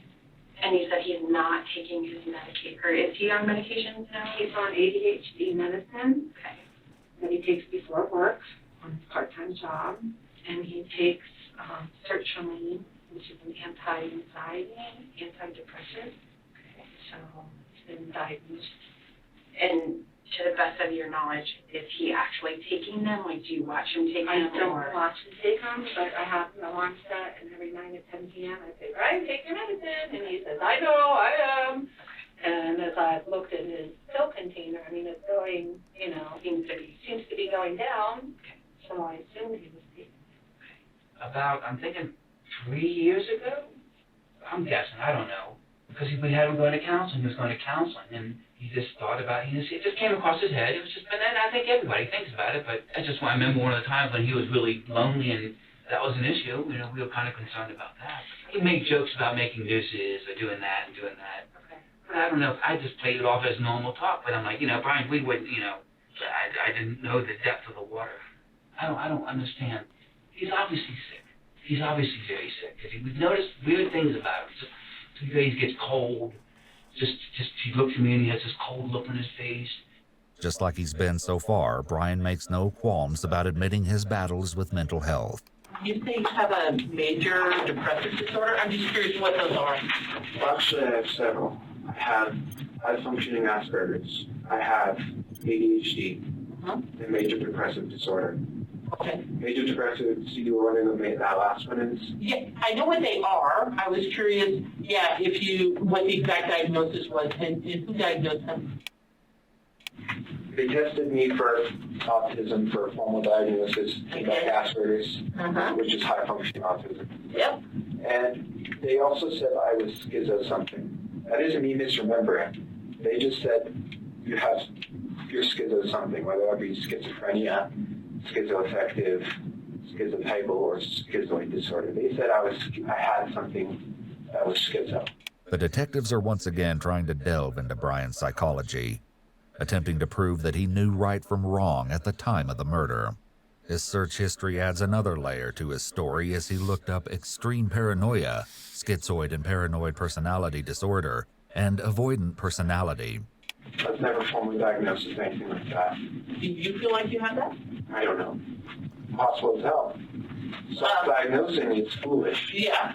But do you schizophrenia is pretty clear because people recognize they have a different personality in there. I don't have any hallucinations. Okay. I had delusions, I guess. Okay. Like years ago, I thought I was obsessed with people staring at me. Okay. Like I felt people watching me from every window. The birds were looking at me, watching me. Okay. Creative purpose. That was a delusion, I suppose. Okay, right.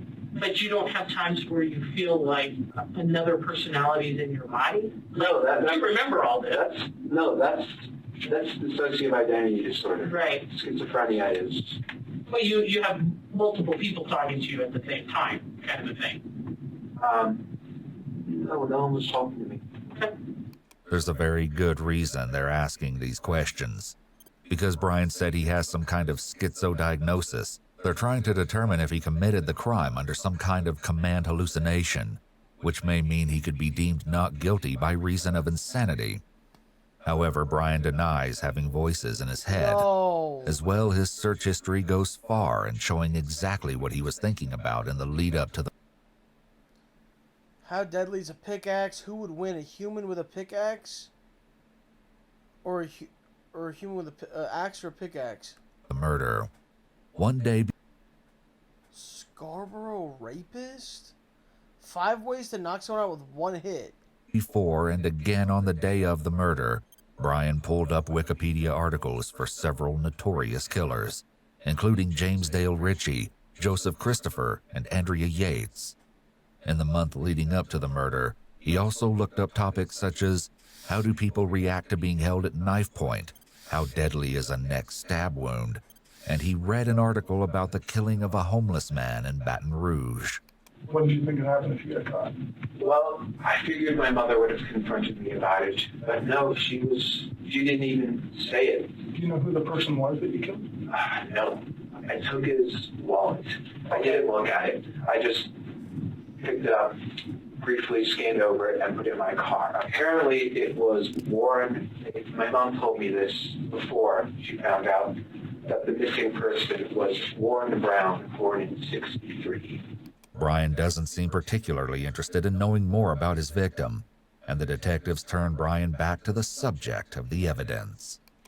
So we talked about the stuff there we're going to go look for. Your mom's off in the sink, apparently. Yeah. The knife is where? My dad found it in the glove box. I don't know where it is.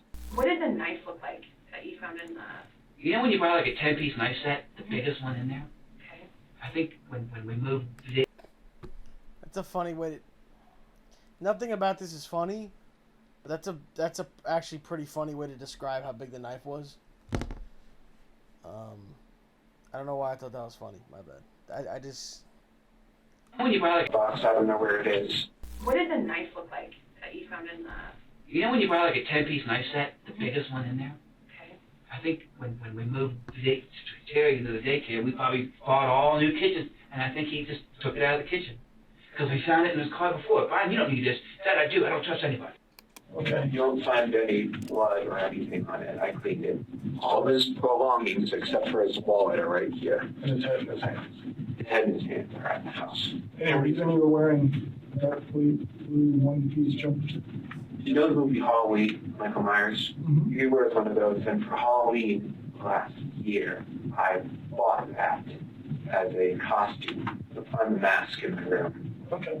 And I just associated that piece of that article of clothing with violence. That's why I was wearing it that night. Yes. As horrifying as all of this is, nothing they've heard so far can prepare investigators for the rest of the seismic revelations to come. First, however, detectives have a simple question for the killer sitting before them. Have you ever done it before? No. Okay. You gotta ask, right? Yeah. How about animals? Have you practiced on anything? Yes. It's pretty big stuff. Tell me about that. It was 2018 Halloween. A stray black cat had been coming around our house. Don't tell me you murdered a cat. This was before I moved into my mom's. This was at my dad's. And I was thinking about killing it. The video is redacted in this part, but the transcript from the sheriff's office says that Brian told detectives that he herded the cat into a sleeping bag and beat it, strangled it, and snapped its neck. He then decapitated the cat, hid the body in a shoebox, and hid the head in a wine cork box. It seems clear that Brian has a sick interest in decapitation. There are chilling parallels between what he did to the cat and to Warren, including decapitation and keeping the heads in boxes. Both times he preyed on those he knew were vulnerable and that he believed no one would notice. And then I disposed it in the trash and got away with it. Okay. That cat. Did you keep them for a while like you did this guy, or? I kept it for 3 days. Then it started to stink. Is that where you got the 3 days and it stinks? Also because bacteria starts to coat the body after a day to 3 days, so. The story that Brian might have killed a cat is actually a widespread rumor in Grand Junction. Did you ever hear about Brian, either from him or anybody else, about him killing a cat? Yes, I remember hearing about it, but it also just sounded like made-up rumor, so I didn't really think anything about it. Did you ever talk to him directly about it? Like ask him if it was true? Might have. I don't really remember. Do you ever remember him saying, yes, I did that, or no, I didn't, anything like that? Okay, but you had heard rumors that possibly it happened, but never really got to the bottom of it? Mm-hmm. Patrick is not the only one to hear rumors of this type and ignore them, saying it was some kind of a sick joke.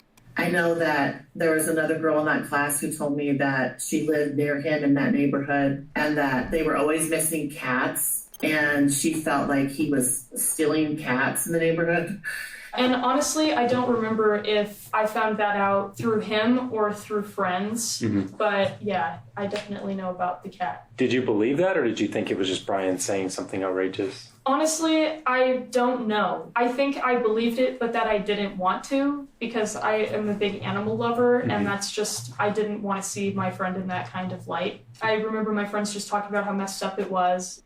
And my friend Sean said that he knew the person whose cat it was, and he was super upset because the cat was super friendly or whatever. But I don't think I ever heard it around Brian himself.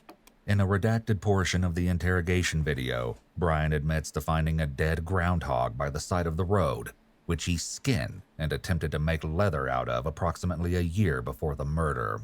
It sounds like you killed a cat. Well, actually, I was thinking of killing people during the cat, but I wasn't acting on it. But I started seriously thinking about killing people a year ago. How about when you were 12? Did you think about killing No. So what in your life has changed, or what in your mind has changed to make you? I don't know. Was it like something all of a sudden one day you woke up and thought I'll kill someone, or was it a gradual? It was gradual, I think. So tell me about when those thoughts first started happening. Well, in high school. The interrogation is again redacted here, but Brian says, quote, "Called me weird, but I think everyone has had thoughts of shooting up their school." I hate to break it to you, you psychotic, autistic piece of fucking shit. Nobody fucking thinks that. You know who does think that? Fucking psycho serial killer, school shooter, fucking weirdos like you. You weird fuck. I suppose I just don't really like people. But he wanted to read really bizarre things and things that we didn't have in the library. I remember he actually checked out a book about Son of Sam, and then the next quarter he wanted to read about the Columbine shootings. He was very obsessed with just that kind of darker stuff. You mentioned a writing assignment. I can't remember anything specific just because it's been so long, but it does seem like there was at some point something he wrote, an idea about Columbine or something like that. And I can't remember really the specifics. Okay. It's more of a sense that he had an unhealthy fascination with school shootings. Back in the interrogation, Brian tells the detectives that this isn't the first time his family has found something unsettling in his room. Last year, my parents found a kit I had been assembling. It had hammers, shovels, knives, large zip ties, duct tape, a saw. That was meant for hurting people. They found it though, and I had convinced them it was for other methods, for other things. And it was an ultimatum where if I didn't throw it away, all that, they would call the police. And then I would have been arrested on charges of conspiracy. That was last year, before Halloween. So what made you put that kit together? That was for nights like that. So back then you were thinking about doing that? Yes. So that was $100 done right. In an interview, Brian's high school teacher recalls that his parents didn't seem overly interested in his disturbing behavior. We weren't obviously the only class that was having issues with him, and I remember said that they had met with mom, and she kind of, I think they said like didn't really understand like what kind of like what's the big deal sort of thing. Like she wasn't really like, yeah, this is serious, or we need to get ahead of it. It sounded like they didn't get anywhere with her from what I remember. Indeed, a friend of Brian's mom notes that Terry felt that school authorities were unfairly singling out her son. Terry had like a binder, I remember, of information that she had conflicts with District 51. Okay. I know growing up as a kid, he was really teased in school, that they would call him like four eyes, geek, loser, dork, all of that stuff. But the detectives in the interrogation room are more interested about his murderous intentions in the preceding months. I'm really curious, when you talked about the hammer and the shovels and the knives and like the zip ties, I mean, what was kind of your plan then? That's a little bit different than you did this time. Oh, yeah. So what was the plan back then? The plan was to go find, because there's no prostitutes in Grand Junction, I don't think. Have you ever had any sex crimes? Yeah. There's not prostitutes like 5 of them standing along the side of the road, but there's prostitutes in Grand Junction. Yeah, the plan was to go with one of them and have them come with me. And then the plan was to subdue them and tie them up and then torture her. So what made you not go back to the same plan and get, if you kind of had that as a plan? Would I have been caught? Well, I don't know. My point is, if your folks, your mom found your stuff, right? Yes. And got rid of it. Why didn't you go back to that plan? Why change plans? Too much risky. First time in a row, they'll be like, okay, that's really suspicious, but okay, we forgive you, don't do it again. Okay. Second time in a row, we're calling the police on you. Oh. I didn't want to do that again. Okay, fair enough. Risk. And so they didn't call the police? No, because they gave me an ultimatum, have them throw it all away or call the police. So I threw it all away. Detective Norcross does an excellent... I don't even want to watch the rest of this, bro. What else could possibly happen, bro? He admitted it. I mean, what else could happen in this shit? Apparently, it gets worse. Let's just keep watching a little bit longer. Job showing great interest in Brian's kits and his previous plans, all of which encourages the suspect to keep talking and helps build a strong case against him. At this point, the video is redacted, but according to the transcript, the detectives asked Brian if he ever expressed any of his dark thoughts to his parents. Hey, what's it called? Best thing that ever happened to TikTok, bro, you just hold down the fucking thing and at 2x speeds. Oh my god. I want to be honest. He tells them yes, but only disguised as jokes. For instance, he once said, quote, "Wouldn't it be funny if you sold a lipstick with mercury on it to those beauty pageant queens, and they got poisoned because of their pride?" Brian was making these kinds of comments while in high school, as his teacher shares. Then he would just say some bizarre things like to get a rise out of class, kind of to try and get attention on him, like just say a racial slur, or just kind of be loud and obnoxious to try and get attention. Were those outbursts like pretty random, just in the middle of class? Or well, like one I was watching a video, I think it's about like Genghis Khan or something, so it's not like, an Asian It's racial on 1.5 right now. 2 is too quick. slur. I think it was, oh, he got that or something. Okay. Of course, the matter before investigators today isn't Brian's inappropriate humor, but his actions on the night of the murder, and the revelations from that night are far from over. Brian finally reveals the twisted true story behind his mishap with his car and the river 2 nights ago. What were you doing down here, bud? Well, I felt like I needed to get out, and I figured, why not park here and just relax a little bit? Relax and think. As it turns out, Brian's road trip to the Blue Heron boat ramp had absolutely nothing to do with relaxation.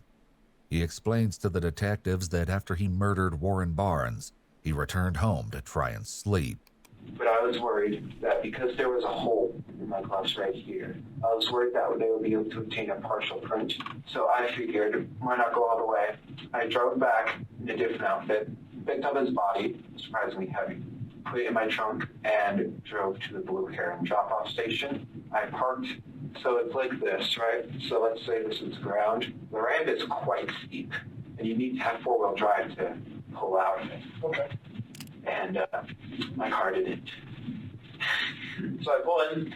I thought that I could drive out because I put it in reverse, A, so that it's easier to pull the body out, and B, because the back tires would provide propulsion to push up. Right. And I open the trunk, I take his body out, I put it in the water, and because I don't want fingerprints on a body, so I just try moving it with my shoes. That works successfully. He goes out some part in the river and floats off. Okay. God knows where he is now. Maybe a he. He's dead. Still a he. Okay, yeah. God knows where he is now. I think my guess was that it would be discovered this morning or next morning, so keep an eye out for any river-related activity. Okay. To inevitably drive out. Yeah. My car didn't come out. From Blue Heron. Yeah, from Blue Heron. Yeah. My car was stuck. I tried putting it full throttle. Yeah. That doesn't work. My car doesn't have four-wheel drive. Stupid me. Okay. And so then I tried putting it in low gear. I'm trying everything with this. Right. And it still doesn't come out. And then it slides into the river. Oh. My car slides into the river, me inside. And so I'm there in a car quickly being flooded with water. Okay. It's the middle of February. It's cold. At night. Yeah. In the river that's almost freezing. Yes. I'm drenched. Ooh. I almost died. So I'm able to climb out. I don't see the body, so I assumed it's traveled with it. Okay. I come up, and I'm sitting there. I need to act fast or else I'll die of hypothermia. I'm panicking a bit at this point. I'm going to be like, this is what I'm going to be remembered for, dying of hypothermia and a botched attempt at hiding a body. And I'm just like... Once again, we see Brian in good spirits while sharing what could pass as an amusing anecdote if it were not for the horrifying truth behind what he's describing. His story also shows that he has a preoccupation with how he'll be remembered. And what did you tell your parents? I mean, you obviously, got to tell them something. The car's in the river. Yeah. So what I say is, I feel like I need to get out. I often do. I feel like I need to get out in my thoughts. Have you ever felt that? Yes, absolutely. So I'd say that I drive down to the Blue Heron Point and just park and just turn off the car and think. And I tell them that I'm stupid and I park too low. And then my car slides in the river. Okay. Did they believe you? Yes. And then the police came. I didn't do a breathalyzer test because I wasn't drinking. Was it the police or the sheriff that came? It was the police. Okay. In addition to the rest of the damning evidence Brian relays to the detectives, he now reveals that he was not intoxicated on the night of the murder, closing off another potential defense in court. However, what immediately caught the police's attention is blood from the body was on the reverse bumper. I forgot to wipe it off. And I was so panicked that I wasn't thinking. And so when they pull it out, they immediately see blood on the bumper. And they're all thinking, we'd really like to get in this trunk. Fools. There is nothing in the trunk. Okay. And that happened this morning? No, they noticed it after I'd been sent home at 3 a.m. Okay. They noticed the blood. But yeah, this morning they noticed more blood on the door handle, the other door handle, passenger one, and also the multi-layered gloves in the car. I took them out, and obviously my car went in there before I was able to throw them away. Sure. So did the cops talk to you guys about that this morning? Mm-hmm. Did the cops from the police department, did they talk to you about that this morning? No, I was not contacted. Oh. Brian's car was pulled out of the river in the early morning hours of February 28th, and this interrogation takes place the next day. All they were planning to do with me today is get my insurance information. Sure. And they were still curious about the blood.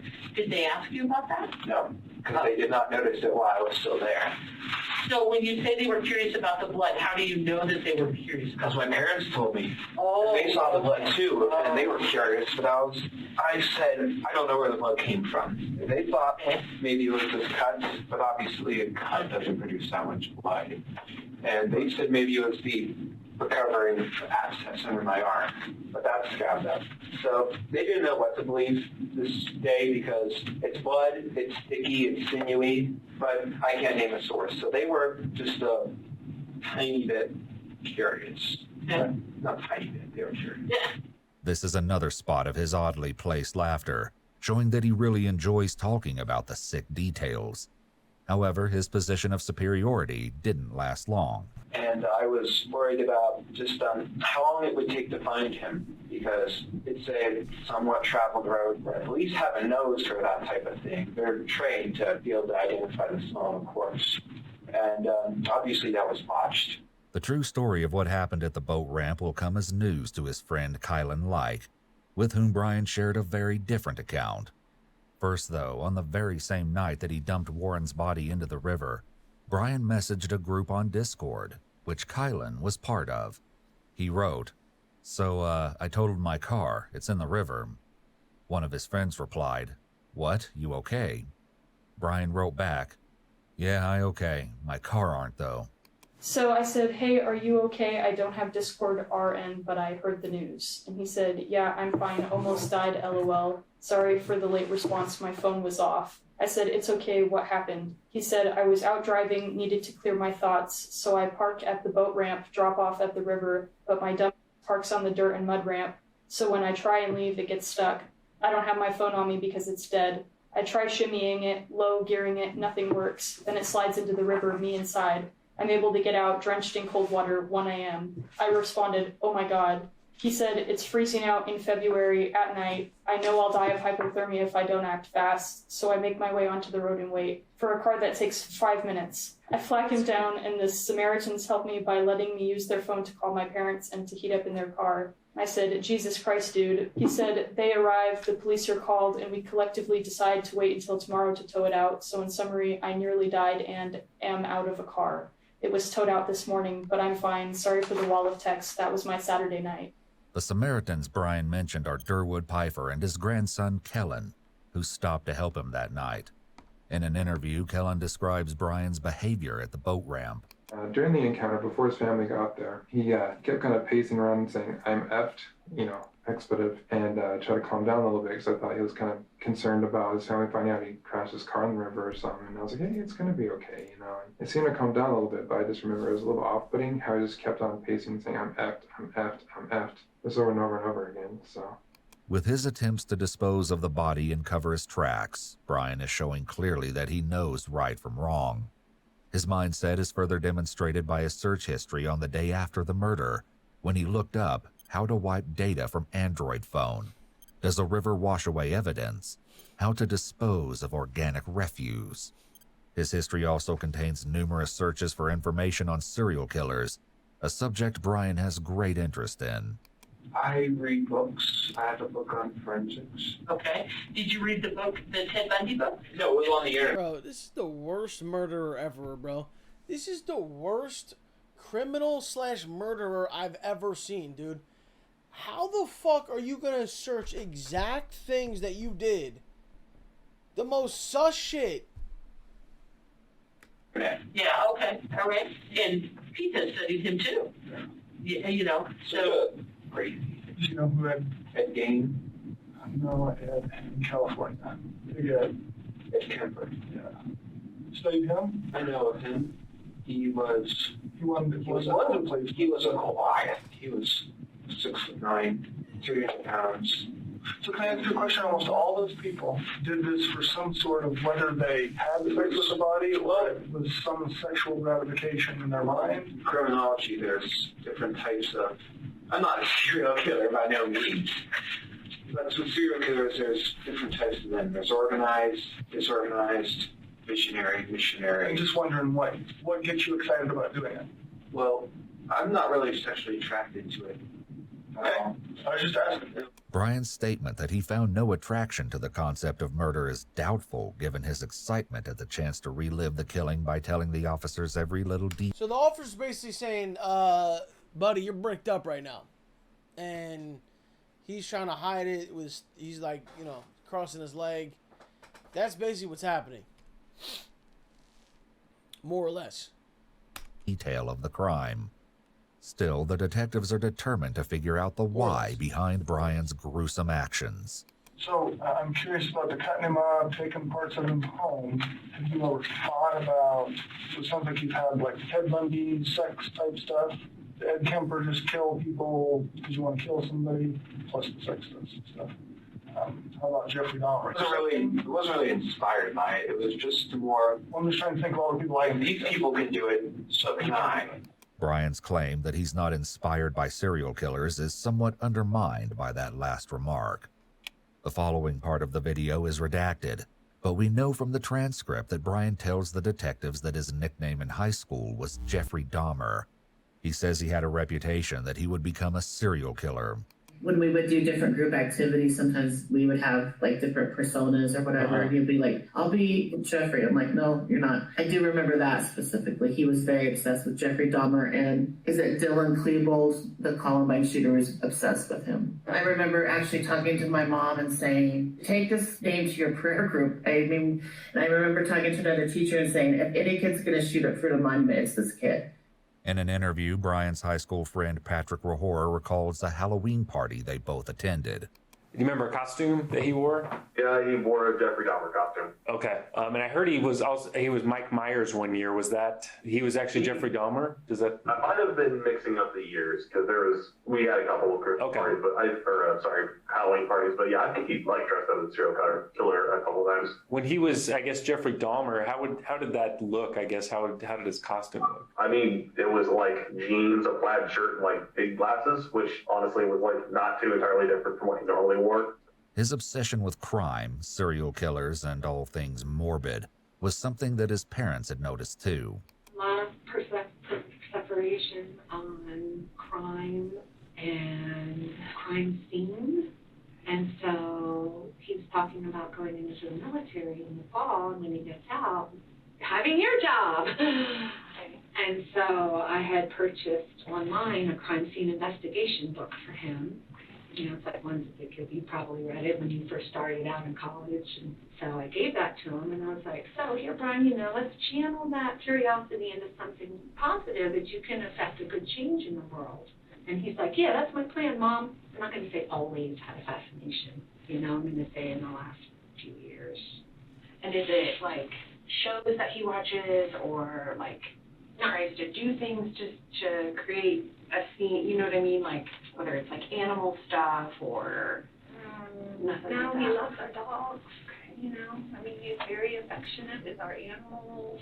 And, he would watch, like just last week, he watched Silence of the Lambs. But I was like, well, he's 19, what probably all watched it. I watched it. It doesn't make me a serial killer, Right. And he watched The Zodiac Killer over the summer a couple of times. Brian's affinity for Jeffrey Dahmer wasn't the only warning sign observed by his teachers. Like the first week of school, we had a meeting with all of his teachers and his case manager, expressing the concerns that they had with him and also explaining some of his behavioral issues. Did anybody express that they had concerns he could be a serious safety issue or anything like that? Yes, I believe so. We were to keep a very close eye on him, and it's certainly very apparent early on that he was a very troubled person. In the 2019 school year, one of Brian's teachers found a notebook filled with a number of disturbing elements. So I remember, I don't even remember who found, there was like a notebook, I don't know if it was part of a notebook check, or my student teacher, another student, or somehow it got brought. We had a meeting with Officer Beaumar and the administration out at Fruita just because it had some obviously concerning stuff talking about like serial killer statistics and stuff. Like he seemed to be kind of enamored with that. So that was kind of and they asked us, did we think he was like a threat to us or other students? And my student teacher didn't feel like he was going to do any harm to anyone on the school. So famous serial killers, some information about kill counts and just stuff like that. Okay. Like, that's not entirely normal. The disturbing contents of the book discussed by Brian's teacher far exceed his initial portrayal. Within its pages lie numerous troubling entries detailing Brian's fixation on serial killers and other disturbing topics. Among these, Brian has devised his own cryptic code or alphabet. Furthermore, Brian's brief profiles of his favorite killers paint a grim picture of his unhealthy obsession with destruction and depravity. Additionally, he outlined plans for taking lives and holding strong opinions about his own purpose and actions. The book was also filled with quotes about his beliefs in neutral evil. One such quote read, "A neutral evil villain does whatever she can to get away with. She's out for herself, pure and simple. She sheds no tears for those she kills, whether for profit, sports, or convenience." This is far from the only warning sign that emerged during his time at school. In December of 2018, Brian was arrested on assault charges when he hit another student with a homemade mace. When I had kids give speeches, I always told them to do an attention getter. And so it was the The hell is that sperm cell doing? day of his speech, and he wanted to go first. And he pulled out this Indiana Jones-like whip that he fashioned out of masking tape. So to start the speech, he kept hitting the podium. Of course, everyone looked, and then he gave his speech. Then later that day, he ended up whipping one of our side-by-side developmentally disabled students at the bus. You beat a disabled student with a big jizz? Nah, this guy needs to die. Stop. In early 2019, he was suspended after intentionally causing a student with PTSD to suffer a panic attack. In a subsequent meeting, school administrators conclude that Brian has a high potential for violence and presents a high risk for the school. This wasn't like some normal kid, bro. Look at all these signs. However, despite being apprehended for his behavior and his several run-ins with the management at school, Brian's mother, Terry Cohey, has a strikingly different opinion about the incidents. When you talked about the school stuff and having lots of issues, what were the issues that they were having that made other kiddos not feel safe?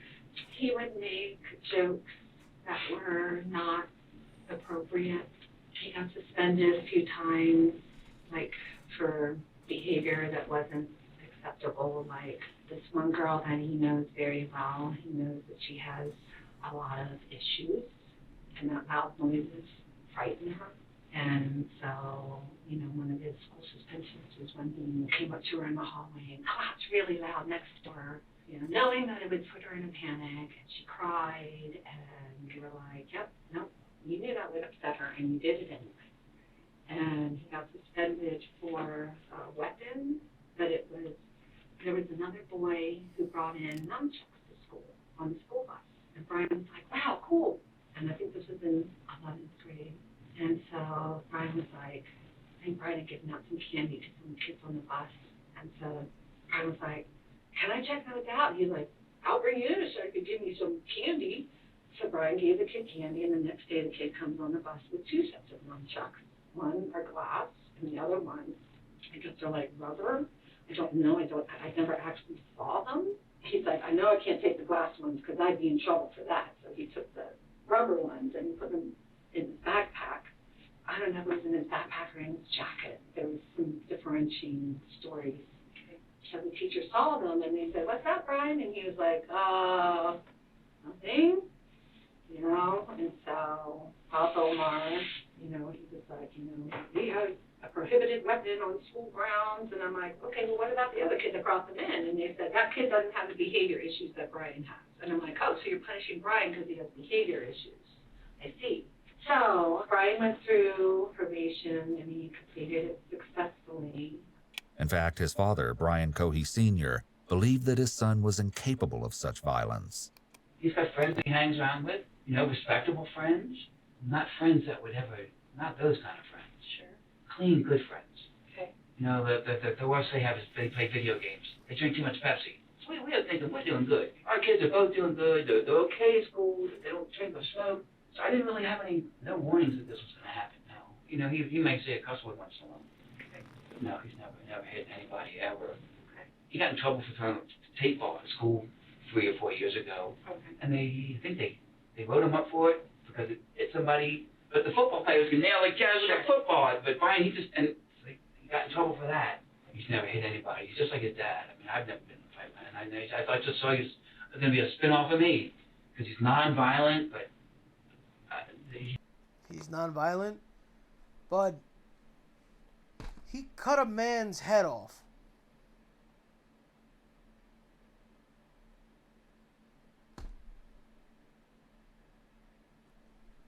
it's not. I don't know what's going on now. But Brian often resorted to social media as an outlet to share his ideas. His dark thoughts were further reinforced by his posts on various social media accounts, pictures, and comments about his beliefs and mental health. His comments on Reddit were often on posts depicting mutilations and injuries. In an Ask Me Anything on Reddit, Brian wrote, "I'm a 17-year-old nobody who is failing his classes."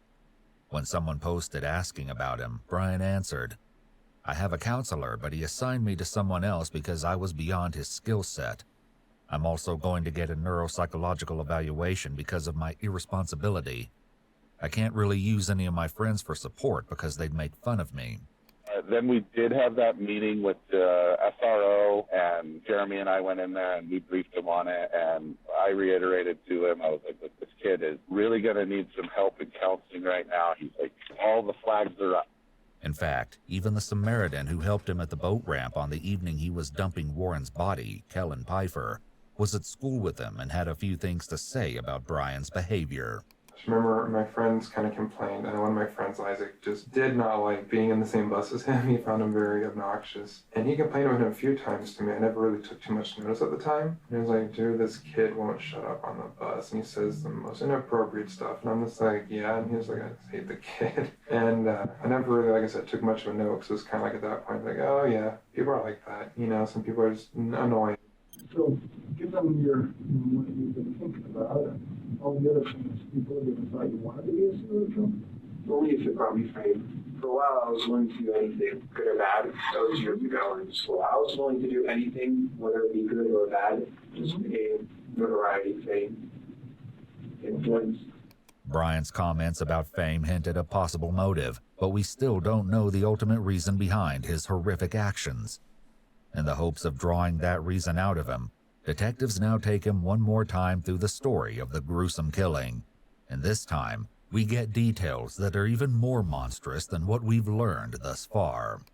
Did he see you? No, he was not woken up until I pulled the sheets back. I know this is going to be really fast. You pulled the sheets back. And before you stabbed him, did he see you? No. And I pulled the sheets back, I get on him, like a knee, and then stab him, and he wakes up, he's, "What are you doing? What are you doing? Yeah." And I think you stabbed him anywhere besides, I know you said the neck a lot of times. How many times do you think?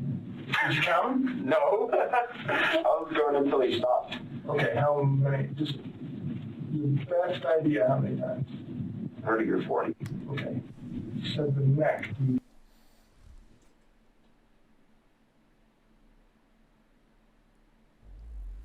30 or 40.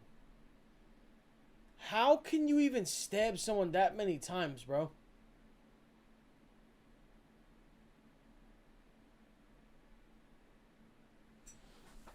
Yeah, oh yeah, while growling. Don't forget that. He was growling too. Besides cutting his arms? Well, actually, it was a general assault. I was mainly targeting his neck because that's the most vulnerable area. I was stabbing his head, anywhere in that general area. I stabbed his head multiple times. How about his chest, his stomach? His chest, I stabbed once through the ribs. Which hand were you using? Right hand. It was his right ribs, and I just went. I sliced open his belly, carved up his leg. Not like I made several slices at his leg. Why did you do that? I was just doing everything I thought of at the moment. Then I cut off his head. I gave him a Glasgow smile.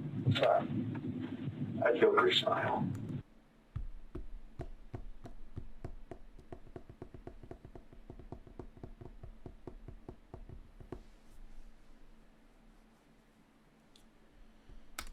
Why were you doing that? I suppose it was a frenzy. I was so excited, so rushed up on adrenaline and everything. Like just, woo! And I paused, and he's like, "Why are you doing this?" And I said, "I've been wanting to do this for a long time." Brian has used very little vulgar language up to this point in the conversation. Between that and the exactness of his quote, it's easy to believe that this is an accurate recollection. So let's talk about before you were sure he was dead. Well, did you stab him before he was dead? I worry about the head and neck. Okay. When did you stab him in the chest? After he perished. Okay, and how did you know he perished? He let out a final gasp. Okay. And he wasn't fighting later on. He was losing too much energy, blood loss.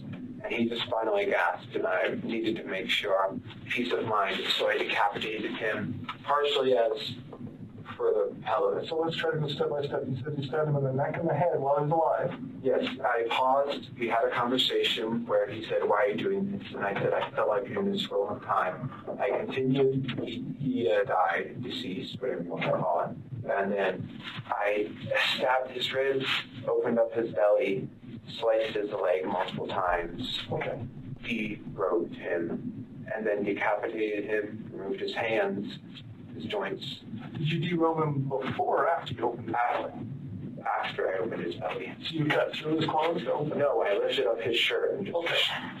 Which way did you go? Like a deer this way or like this way? No, this way, across his belly. Okay. If what Brian has admitted to so far has not put a sick feeling in your stomach, the gory details to come will surely do so. You didn't see his heart or anything? No, he was very thin. I thought about taking that. What else do you think you saw? What do I think? Internally, what did you see? I saw his liver, his large and small intestine, and that's it. Some of it was yellow. I was thinking about taking out his heart. I was thinking about crushing the ribs and disemboweling him entirely. Okay. Did you disembowel him at all, or just cut him open? I cut him open, but his organs spilled out by themselves when I was dumping him. Did you take anything besides his head, like anything internally? No. And how did you know it was his liver? I mean, you ever go hunting, or how do you know it's somebody's liver when you open them up? It's dark, purple, brownish. Okay. It's large up here. I just knew it was a liver. I've taken anatomy and physiology, so I knew it was his liver. That makes sense. I was just curious if you've ever seen one before, or you're just guessing, or how you know? I've seen some. These nauseating details are quickly followed by another shocking piece of information about the night in question. Did you take any pictures that night? Yes, but I deleted them entirely. Where did you take pictures? After I killed him, I took a picture of him, his hands, but I deleted all those because those are evidence. Okay. I don't know if you can find them, but... When you say you deleted them entirely, that's an interesting statement. What do you mean by that? I removed them from my phone, deleted the pictures. Okay. With some assistance from the U.S. Secret Service, investigators are able to extract the deleted photos from Brian's phone. Nonetheless, Brian's care in deleting the pictures once again show that he was highly interested in covering his tracks, showing us everything we need to know about his state of mind in the wake of this awful murder. Did you tell anybody about what you did before today? No, I haven't told anyone that I committed murder. Yet that very morning, Brian texted his friend Kylan Like, asking if he can come over to talk. Once at the house, Brian concocted a story that Kylan's husband, James Bailey, thought was ridiculous. What I remember, he came over, he was acting super weird, and he was like, "I gotta tell you guys something. I think the police are trying to frame me for a murder. I found a body, I was like messing with it, and I got my car stuck in the river, and I had wiped blood that I had on my hand onto the car, and the tow truck guy saw it, and like, I think they're gonna try to frame me." I thought that, like I said, at most he had found one and was just trying to be edgy because he found one or something like that, or even to the point where he could have just been making it all up just because, again, I didn't know him personally. I was planning to maybe keep a finger. You haven't got that far yet.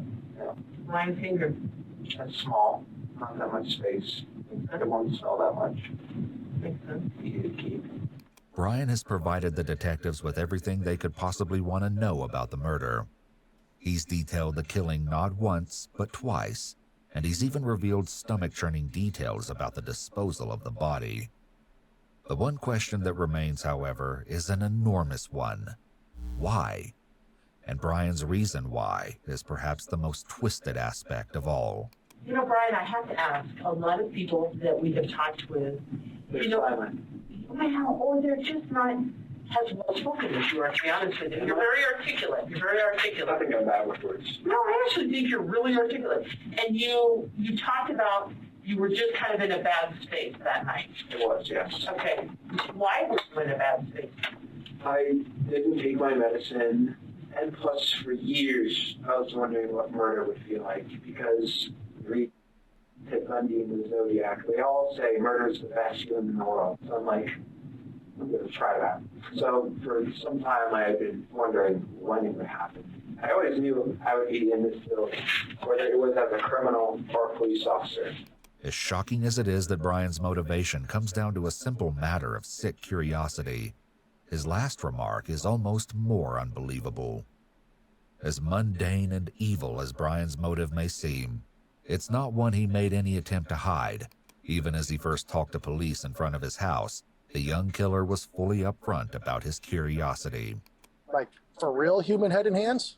Yes. From? That fellow who went missing recently. Which fellow was that? Warren Brown. Warren Brown? When did he go missing? The night of the 27th. Okay, and how did you end up with him? I murdered him. With what? A knife. Why would you have done that? I've always wondered what murder felt like. Brian's teachers were all asked an identical question. When Brian was arrested, were you surprised to hear that? No, I was not at all. And I remember when I saw the story on the news, and you're like, that name sounds so familiar, and then you're like, I guess I wasn't surprised, if that makes sense. I mean, I've been doing this for 23 years, and I know you can't really go off gut feelings, but I just always felt uneasy around Brian. Like there was, and just like he needed much more help than we could offer him in a public school setting. And so when I saw that, I hated to see it. I wasn't necessarily surprised that his path could have led to that point. Were you surprised to hear about what happened on the news?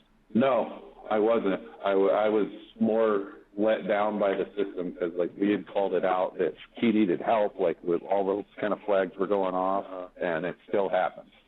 Back in the interrogation, the detectives try to find out if Brian's curiosity was satisfied by the murder. So, to see what it felt like, what did it feel like? It was intense. It was a rush of adrenaline. My whole body was shaking. Not like out of fear. It was like, it wasn't fear. It was just pure, what's the word, excitement, I suppose. Not excitement as in joy, just excitement as in increased heartbeat, sweating, that type of thing. Like an adrenaline jump. Yeah. Although I wasn't breaking the sweat killing the guy. It was quite easy. Well, did you enjoy it or not enjoy it? Didn't I enjoy it? I don't know. Sort of neutral of the whole thing. I didn't enjoy it, but I didn't hate it. If I go back to night, I wouldn't have done it, knowing what it felt like, knowing how this will all turn out. I wouldn't have done it. What did you think it was going to feel like? I thought it would be the best feeling in the world. You said you didn't feel much of anything. Excitement. Oh, that's right. Okay. But other than that, no. Well, let us step out and figure out where we're going next, okay? Okay. The interrogation is over, and Brian seems highly satisfied with how he's cooperated with the detectives. He's enjoyed every minute of this conversation, and it seems that he at least partially achieved what he set out to do. He seems to see himself in the same league as infamous killers such as Ted Bundy. Brian may be done talking on camera, but he still has one last comment to make. According to Detective Berg's official report, when he walked Brian to the booking department, Brian smiled and said, "I feel like Hannibal Lecter right now." Brian Cohey Jr. pled not guilty by reason of insanity in January 2022. This plea triggered a psychological evaluation. Noting the matter-of-fact way he presented the details of the murder, the doctors asked him how he felt about the killing in retrospect. Brian said, quote, "Yeah, it's just kind of a thing that happened. It sucks, but it happened." When asked what about it sucks, Brian mentioned that he was now locked up, couldn't see his friends, and emphasized that he really missed video games and the internet. He did not, however, express any remorse for the victim. So I don't know what's going to happen now. I don't know how we really got to get some kind of advice or find out what to do. Or if she has her own business here, and I have my own business, and I carry the same man's name as my son. Right. And now it's going to be all over the paper. Brian Cody killed somebody. Right now, we can't do anything. Well, we can't go anywhere. I'm not working anymore. She can't have any more kids anymore. Everything's over. It's all done now. It's over. Our lives are totally over. A jury ultimately rejected the insanity defense and found Brian Cohey Jr. guilty on 1 count of evidence tampering, 2 counts of tampering with a deceased human body, and 1 count of murder in the first degree. Because Because, I mean, I'm already going to jail for 15 years probably. Contrary to Brian's estimations, he was sentenced to life in prison without the possibility of parole. He's currently serving out his sentence at Buena Vista Correctional Complex in Colorado Springs. Monique Lanati reflected on how she would want her friend to be remembered. If I had to say one word about Warren, he was amazing. A permanent metal art memorial was installed next to Monique's bridal downtown, carefully crafted to reflect Warren Barnes' favorite pastime, reading books. What a sick, stupid bastard fuck, bro.